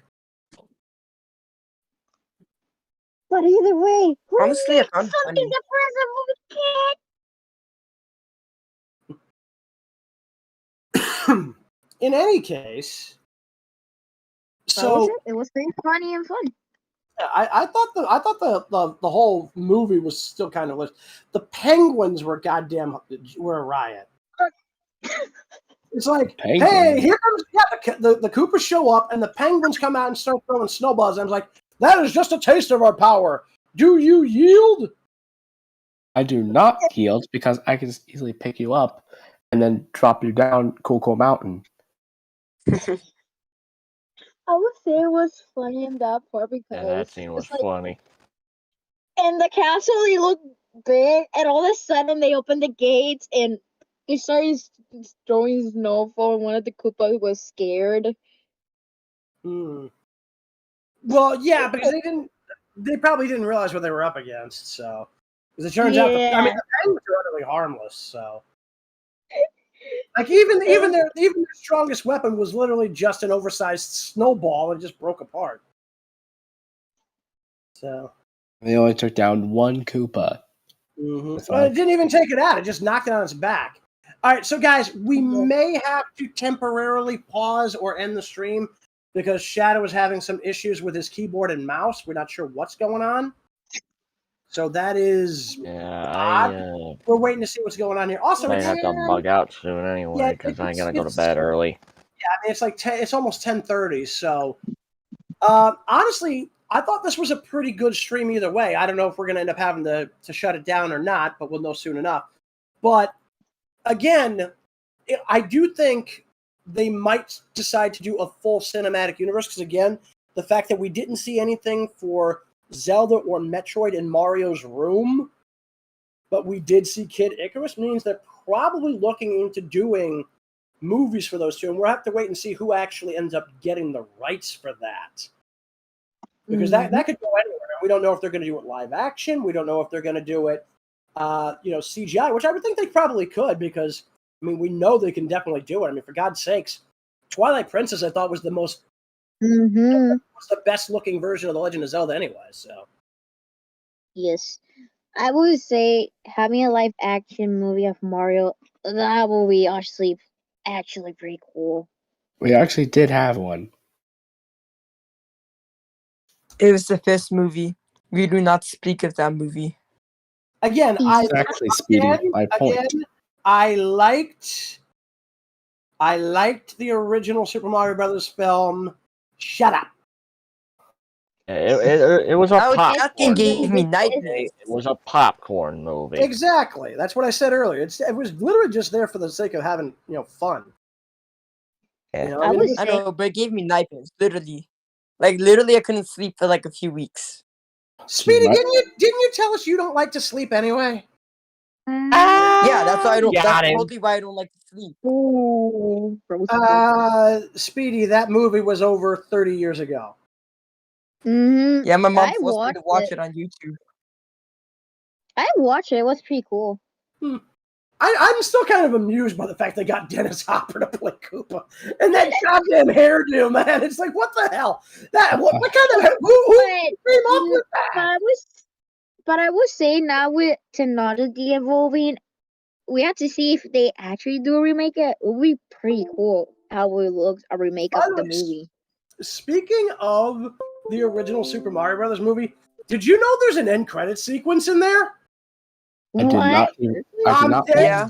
I'm dead serious. If you actually watch all the way through to the end of the credits, you see those two little cousins of Koopa have come through to the other side and are trying to make a deal for a video game that they're calling Super Koopa Cousins.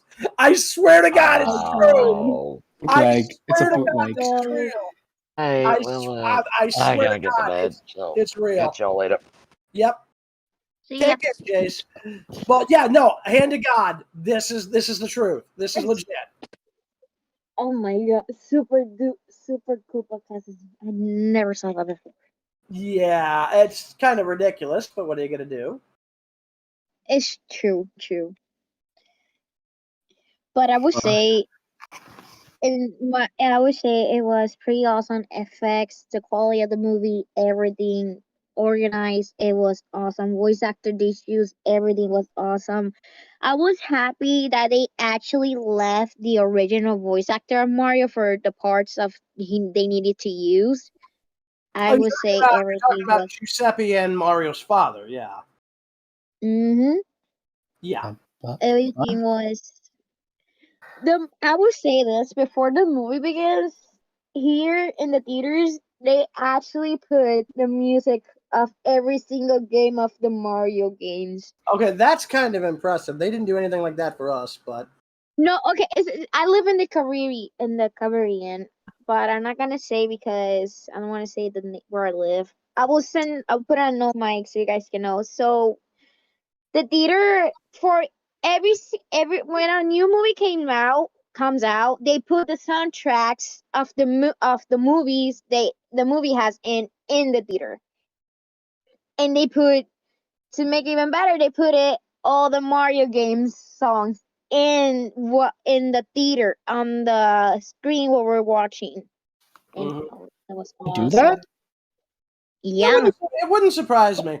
But I'm packing my bags. Oh, I'm gonna pack my bags. Well, I'm pretty sure. I'm pretty sure it's out of the theaters over there anyway. But in any case, There's look at no mic. You might know why. yeah. In any case, so if they did do a Legend of Zelda movie, who would you want to see cast as Link? We're Tom not talking. Holland. We're not talking. We're not talking about. We're not talking about physical looks because let's assume it's pure CGI. So we're just looking at voice acting. Who would you cast? I mean, isn't Link like the quiet type where he doesn't really talk? He does have, dude. Despite what you might think, Link is not mute in the games. The reason they don't give him dialogue is that he is supposed to be an avatar for the player. So when you have the character given a choice of how to respond, after you pick that response, you're supposed to imagine what you think Link would be saying. But yes, he does speak. And in fact, this comes up in Breath of the Wild. One of Zelda's journals does mention that he talks with her quite a bit. So yeah, no, he speaks. We just don't hear him speak in the games because they want him to be an avatar for the player. But yes, he speaks. He's not mute. It's like Mario. He doesn't talk in the game because we're the main character that we're moving him. Right. Well, I mean, in Technically is it's like when a movie comes out, they actually do a voice of that character, of the main character that we played. So technically, we're just they did follow part of the games like Mario Kart, 3D World, like they mix the game. But technically, what we're trying to say, who will be a good voice actor for Link if they do a movie about it? Right. Well, I remember that the characters had a lot of personality somewhere between 2003 and 2005. I don't think there's been a time where Link didn't have a personality. It was always just a matter of how much they were able to depict it, depending on the tech they had. So I haven't played the game, but I have seen the games on YouTube, and one of my RP parents play it. So I would say it would be. I would say I've played a couple of the games. I've played A Link to the Past, Ocarina of Time, Majora's Mask. I want to get, if I get the money, the new game of Link. You mean Legend of Zelda: Tears of the Kingdom, which is a direct follow-up to Breath of the Wild. So yep. But okay, so guys, we know about all that. Who would you personally want to hear as the voice of Link? Well, there are some actors. Sky, stop. Let Hannah speak. She was talking. Hannah, go ahead. So, I was thinking either we could do Ben Schwartz or good choice. Yeah. Let's see. There's Jason Griffith. I'm trying to remember, who is he again? Who did he voice? The voice He actor voiced Sonic for Sonic, X Shadow, and Jet. Okay. So chances are, yeah, but that's the top two I'm betting on: Ben Schwartz and Jason Griffith. Huh. All right, that's interesting choices. Pred, what about you? These may seem a little weird, but I'm kind of tied between either Ed Sheeran or Tom Holland. I'm trying to remember who is. I know Tom Holland. Who the hell is the other guy? Ed Sheeran. He's a singer. He's a singer. Yeah, he's a famous one. Okay.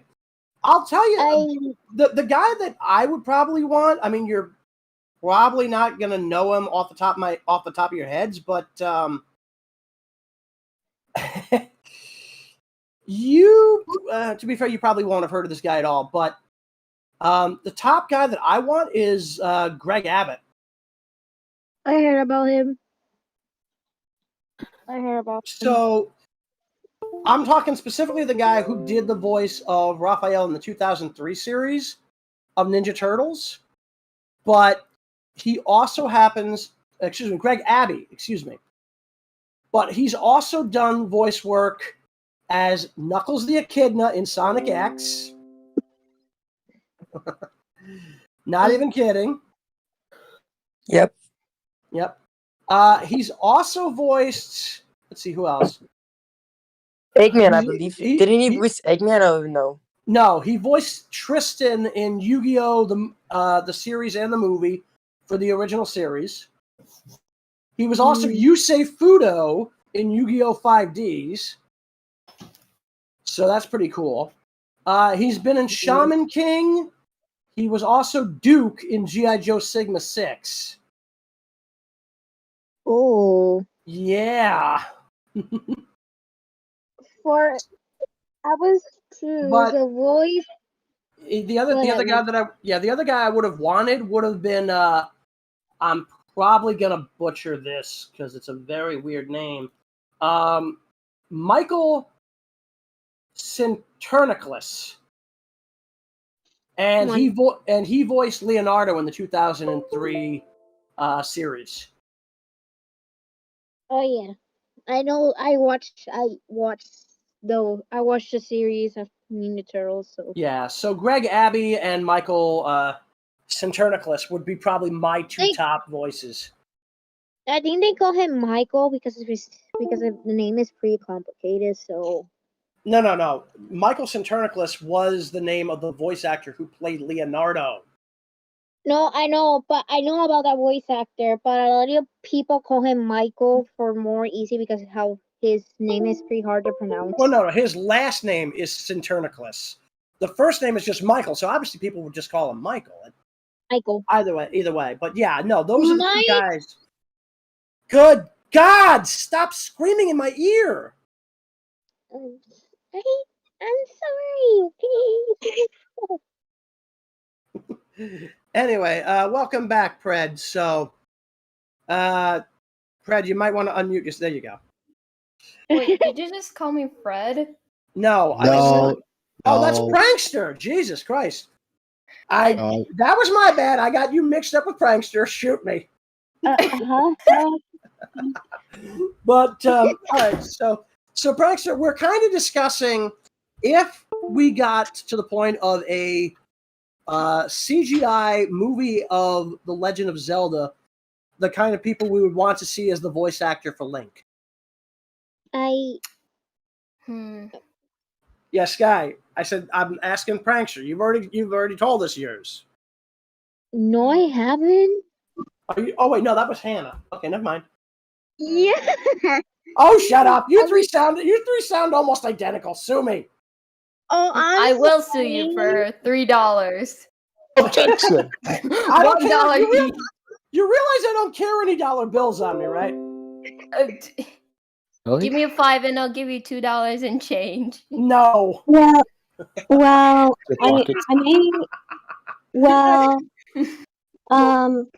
I may sound a little bit like a teenager, but I promise I am 21. So there's that. That's okay. I don't blame you. People think I'm 8 years old, yet I'm 16. Okay, so for me, I would choose Chris Patton, Jack Black, and the voice actor for Knuckles on Sonic X. Dan Green. Dan Green?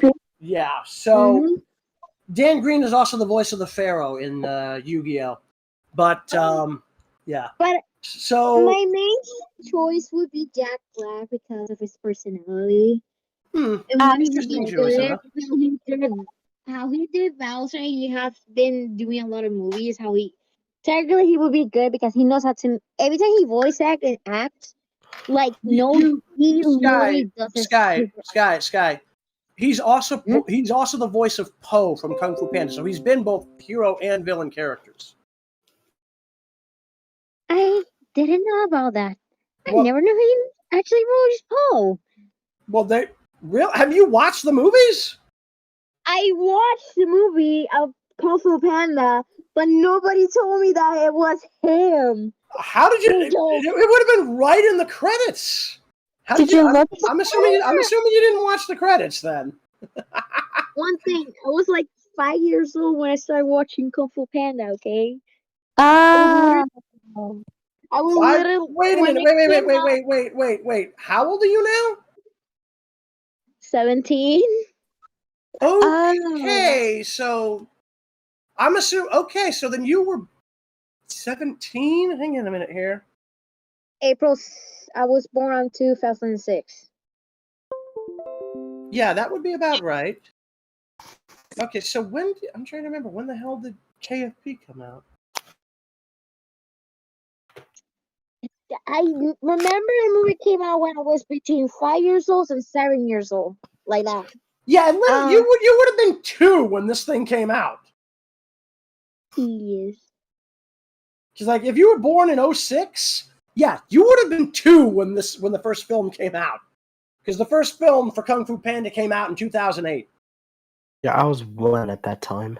I was, if I'm right, I was like 3.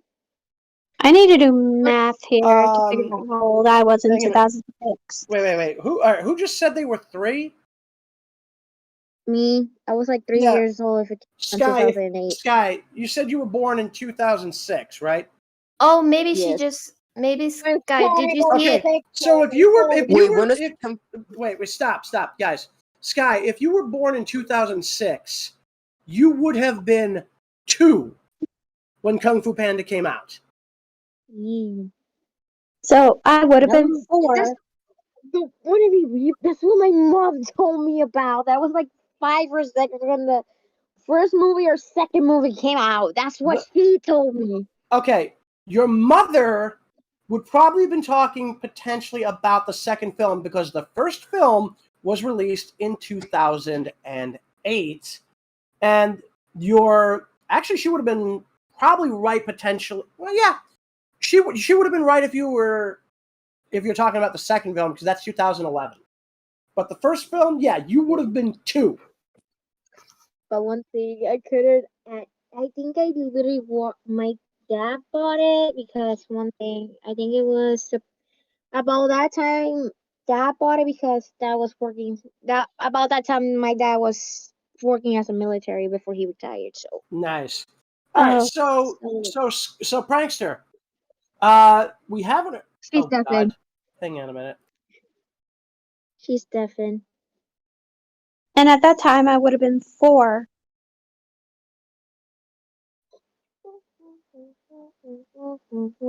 Okay, when did you say you would have been 4? When the Kung Fu Panda movie came out. The first one, no. No, the first one. Oh, no? Wait, Hannah, no. Never mind, Hannah. Sorry, you and Sky sound almost identical. That's my bad there, Hannah. I'm sorry. Look. That one's not really big. That's because of my hearing problem, man. That's my hearing problem. That's not your fault, Hannah. It's okay. We may sound alike, but don't forget, I'm 21. She's 17. Yes. Hi. Hey, Prankster. Yeah, welcome back. So, as I was saying, if we were to see like a CGI thing for this, hang on, backup ports to work.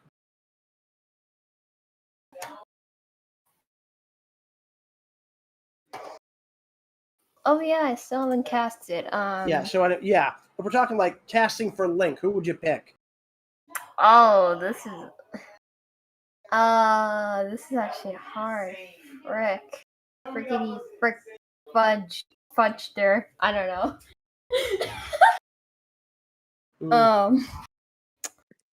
Oh, this is actually like hard. Why is this hard? There's wait. Let me put it. It's like, who's a character whose voice you would want to hear coming out of Link's mouth? And do not take that in a negative direction with anything to do with sex, because that's not what I meant, and you know it. No, but I'm thinking it. Okay. That may be muted for a minute. My mom's talking with me, and I'm probably gonna be on light bulb.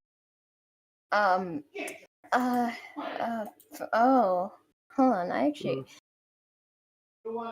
no, not him. Not him either. I'm gonna go with Ben Schwartz. Okay. Yep. I'm gonna go with Ben Schwartz. Ben Schwartz for Link. That was supposed to sound like a high five. It's like a digital high five. Because that was my guess. I accept. All right, so guys, 1 second here. Shadow, I don't know if you've been paying attention to anything that we're saying here. Try plugging in your multi-slot into the other USB port that you're using in the back. Maybe that's your issue. Or if your USB thing has an on-off switch, try turning that thing off and then back on again without having to mess with the computer. Can I actually cast for Princess Zelda? Oh yeah. Go Who for you it. want for Princess Zelda? For me, it's either a tie between two leading lovely ladies. Tara Strong, which, come on, Not a bad choice. She's done fine as Raven, and she's also Twilight Sparkle. Don't forget Bubbles from the Powerpuff Girls. What? She was Yeah. Bubbles. She was Bubbles. And Daisy Wait a and minute, Shimmer hang on a minute, from hang on. Wowzee. Hang on a minute. Let's see. Early life career, filmography. This would have been the early 90s. Tara? Oh shit, she's also in Super Mario World. I could have sworn someone else played Buttercup. Give me a minute. I I'm think it was actually PG. looking. Hang on, guys. Hang on a minute. I'm looking. Powerpuff Girls was what, 1990? 1998, maybe 1999. Yeah, I'm looking now. I'm looking. She did Yeah. Timmy Turner. Yeah, she did. Yeah. She's also Batgirl in the new Batman Adventures. Wait, what? Hang on a minute. Did you say? Hang on a minute. Someone got to check here. I think she voiced Daisy and Shimmer from Holy Wowzee. shit! She's only 7 years older than I am. Wait, really? Tara Strong was born 10 years before I was. Nice. She was born in 73. I was born in 80.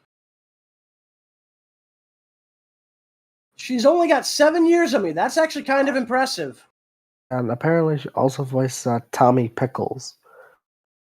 Rugrats. That's neat. She also voiced Fillmore and Unikitty. Also, no, Shadow, Bubbles, not Buttercup. The one with the pigtails. The blue one. Yeah, the blue one. The blonde. The sweet one. Animal lover. Okay, enough. Okay. So, trying. yeah, all right, she's not a bad choice. She was also Ashi in Samurai Jack, so. Wait, she was? That was her? Yeah, in the final season, yeah, that was Tara Strong. Oh, okay. That's a cool fact. Yeah, she also had a number of roles in Teen Titans. She was Raven, Cole, Jinx, and Gizmo, for that matter. We're just Nice. trying to make I almost a said list. Jinx twice. I don't know why. Okay. Okay, my second pick. Oh my god! What? She was Princess Clara in Drawn Together. I think that is enough. so disturbing. I think that's enough looking at her filmography, Yeah. War. Okay, yeah. Okay. So, She's also guys, chill out. I just got news here. Trying Guys, to make a list. Hannah, hang on a minute. Unfortunately, we kind of have to wrap up because Shadow's computer is screwing up and he's got to restart. So we have to bring this to a close. So, basically, we'll definitely be able to talk more about it. But the stream itself, I think we got to bring it to a close because we don't know if he's going to be able to keep streaming at this point. So he's going to have to restart. So, folks, for everybody who was here tonight, we thank you for joining us. For everybody who came to actually chat with us on the stream, we were glad to have you. I'm sorry we did have to cut this short on you, Hannah. But again, we got the situation going on. But if you did happen to like the stream, don't worry. We're going to do some more of these. In fact, it's going to be a given. We're going to be doing more of these because when the next episode of Hella Boss drops, we're definitely going to be doing that. So once we know what's going on in the future, definitely we will talk some more. And I wouldn't be surprised if we have more discussions about the Mario Brothers, The Legend of Zelda, etc., etc. So again, for Shadow, Sky, Speedy, the Prankster, Pred, Hannah, also Scott, dude, Shadow, you there? Good God, Oh, dude. I can hear him so low. Yeah, you are really low on the sound there, dude. What the hell? I can. Wait, and you're actually are you coming through on the phone or are you coming through on the computer? So you actually are on your computer. That's interesting. Is it typing now? Is the mouse working? Well, there you go. Whatever the hell you did, it looks like you fixed it. But try unplugging and replugging in your headset. That might actually help.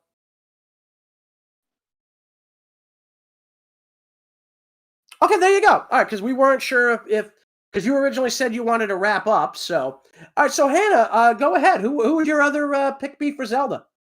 That was supposed to be Prankster. Oh, was it? Wait, are you sure? I thought Hannah was still talking. It was Lila. Again. Are you messing with me? No, we are not messing with you. If so, I would have. If so, I would have said it was a prank already. There you go. So yeah, so Hannah, go ahead. Who was your other choice for Zelda? Okay,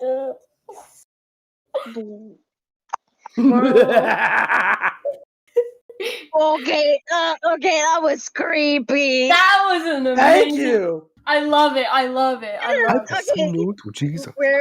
Okay, one thing that actually gives me goosebumps, no joke. That actually scared me.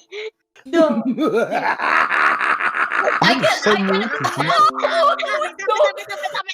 was so cool. Or I'm about to send you to Jesus. Hold on. Okay, can I say my other pick? Go ahead, say your other pick. Anna Taylor-Joy, and Anna Taylor-Joy. I cannot speak. Anna Taylor-Joy. There. I don't know who that is. Let's go. She voiced Peach. Oh, okay. See, that's not Anna Taylor, but I know who you're talking about. Yeah. I think she would be a good fit. I would say this: the part that I was surprised is when Bowser started singing Peaches. That was kind of fun, yeah. That was. Okay, I don't know if you saw the official video of Jack Black.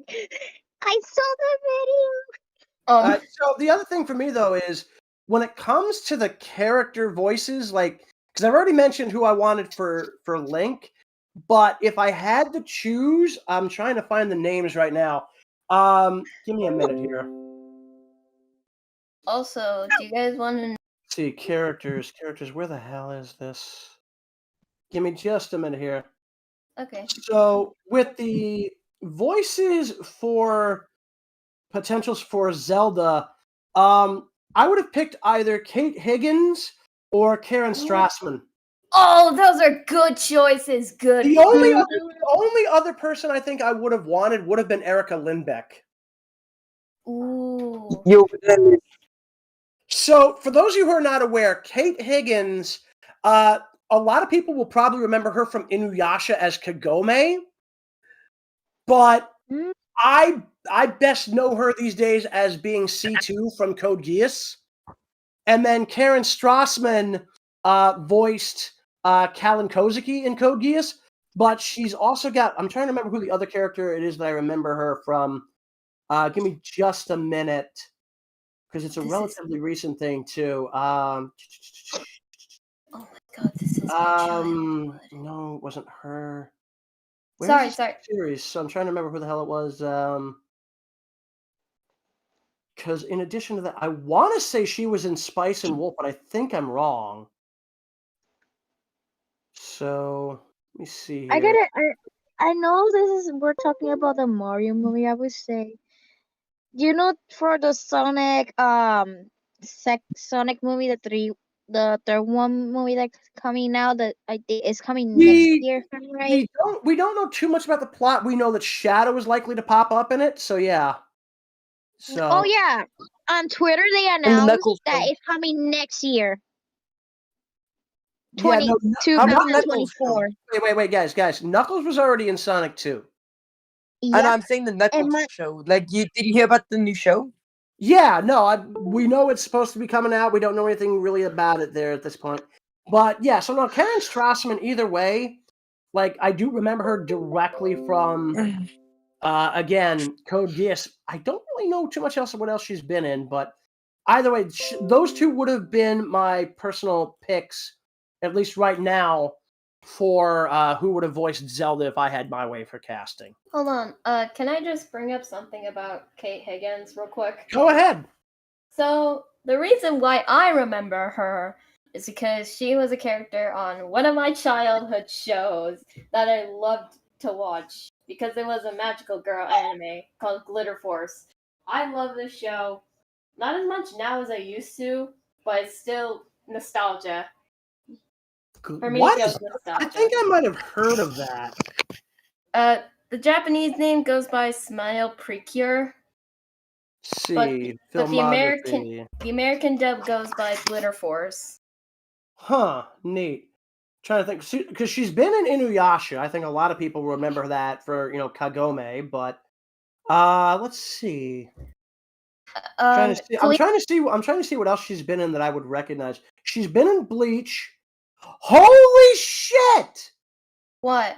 She was Saber in Fate Stay Night. Holy crap! Cool. I was not aware of that. You She's know what's also in the redub that Viz did for Sailor Moon. She's Sailor Mercury. First of all, I love Sailor Mercury. Second of all, awesome. Yeah, let's see what else because she's been in a lot of stuff. So, yeah, I mean, Kate Higgins, I would not be surprised. But also, she's apparently the adult Toph Bei Fong. So, go figure there. But yeah, I mean, I think we've all had some pretty decent picks for for voice casting for Legend of Zelda. The only thing I haven't really figured out yet is where we would want to be with what the hell is it? What is the word I'm thinking for? A Ganon. That's what I got a good one for Ganon. I got a good one for Ganon. Don't laugh, but I thought of J.K. Simmons. Yeah, to be fair, considering Kai. So. Yep. All right, also, so yeah, I did have three candidates for Zelda. I did have three candidates. Shoot. They were Scarlett Johansson, Karen Gillan, and Jennifer Aniston. I think that's how you pronounce her last name. So you're going a little bit more high budget, high profile. Okay, that's not bad. I mean, again, like I personally just went after like people who are regular voice actors anyway. But yeah, as for Ganon, I mean, J.K. Simmons isn't a bad choice. I don't know who I would pick, honestly. I hadn't really thought that much about it. I think if I had to pick, oh god, hang on a minute. Who is this guy? Because now this is going to drive me nuts. Because I actually, who is this guy? He was the guy who voices the Emperor in Code Geass, at least in the dub. And I'm trying to think where. See, come on. Okay. And he is, what is his name? Come on. There we go. Michael. It's not the guy you're thinking of, but his name is Michael McConaughey. And it's not the big name actor. It's some voice actor. Oh. So I was thinking about something else. all right. But anyway, so give me a minute here. Incredibly destructive. All right. So also we just got somebody popping in here. All right. So yeah, at this point, yeah, we basically Shadow's got us an update here, so we're gonna have to basically wrap this up because he's still having issues with his tower. He's gonna have to restart the computer. So, folks, for everybody who was in here tonight, thank you for swinging by. For everybody who came to watch the stream while we were doing it, again, thanks for swinging by. we're going to be doing more of these sessions in the future, I would hope. And we're going to be seeing, more for, Hell of a Boss. We've got the next reaction to that coming up this coming Monday. We're going to do Season 2, Episode 1. We're going to be doing reactions to Sonic and the Black Knuckles. Yo, Eddie, we can hear that shit. Please knock it off. Anyway, we're going to be doing Sonic Colors as a reaction thing, and we're going to be starting that tomorrow, and we're going to be doing that roughly every other week. So you'll be getting that every other week, and then we are going to be obviously doing any other new episodes of Hell of a Boss as they come out, and we'll have some more live streams for that. If you like this video, please give us a like, hit subscribe, hit the notification bell. If you've got any comments for us, drop them in the comment section. We will try to get back to you on that.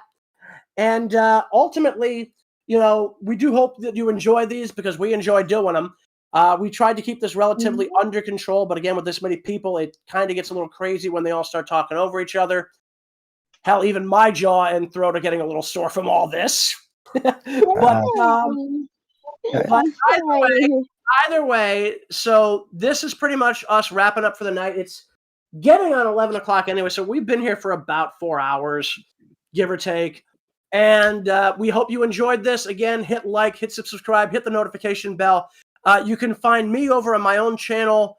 You'll probably have to look up AEW in addition to Warwolf. Otherwise, you're potentially going to get, there's somebody else using the same name, different channel. But if you look up myself or Tiger Mask W review, you might get me as well. So either way, I do my own channel. And obviously, I hang out here. Jayse has his own channel. I don't know if anybody else here does, but I do. Well, there you go. I do. So you can always look these guys up as we go. There will be more information about us in the description once everything is finished up, because the description can be altered after the fact. And we will take care. So thanks for swinging by, everybody, and we are out. Good night, everybody. See you guys. And if you have any suggestions, on who should be in a certain video, leave a comment down below. That's not a bad point, actually. Yeah. Take care, everybody. Bye. See you guys.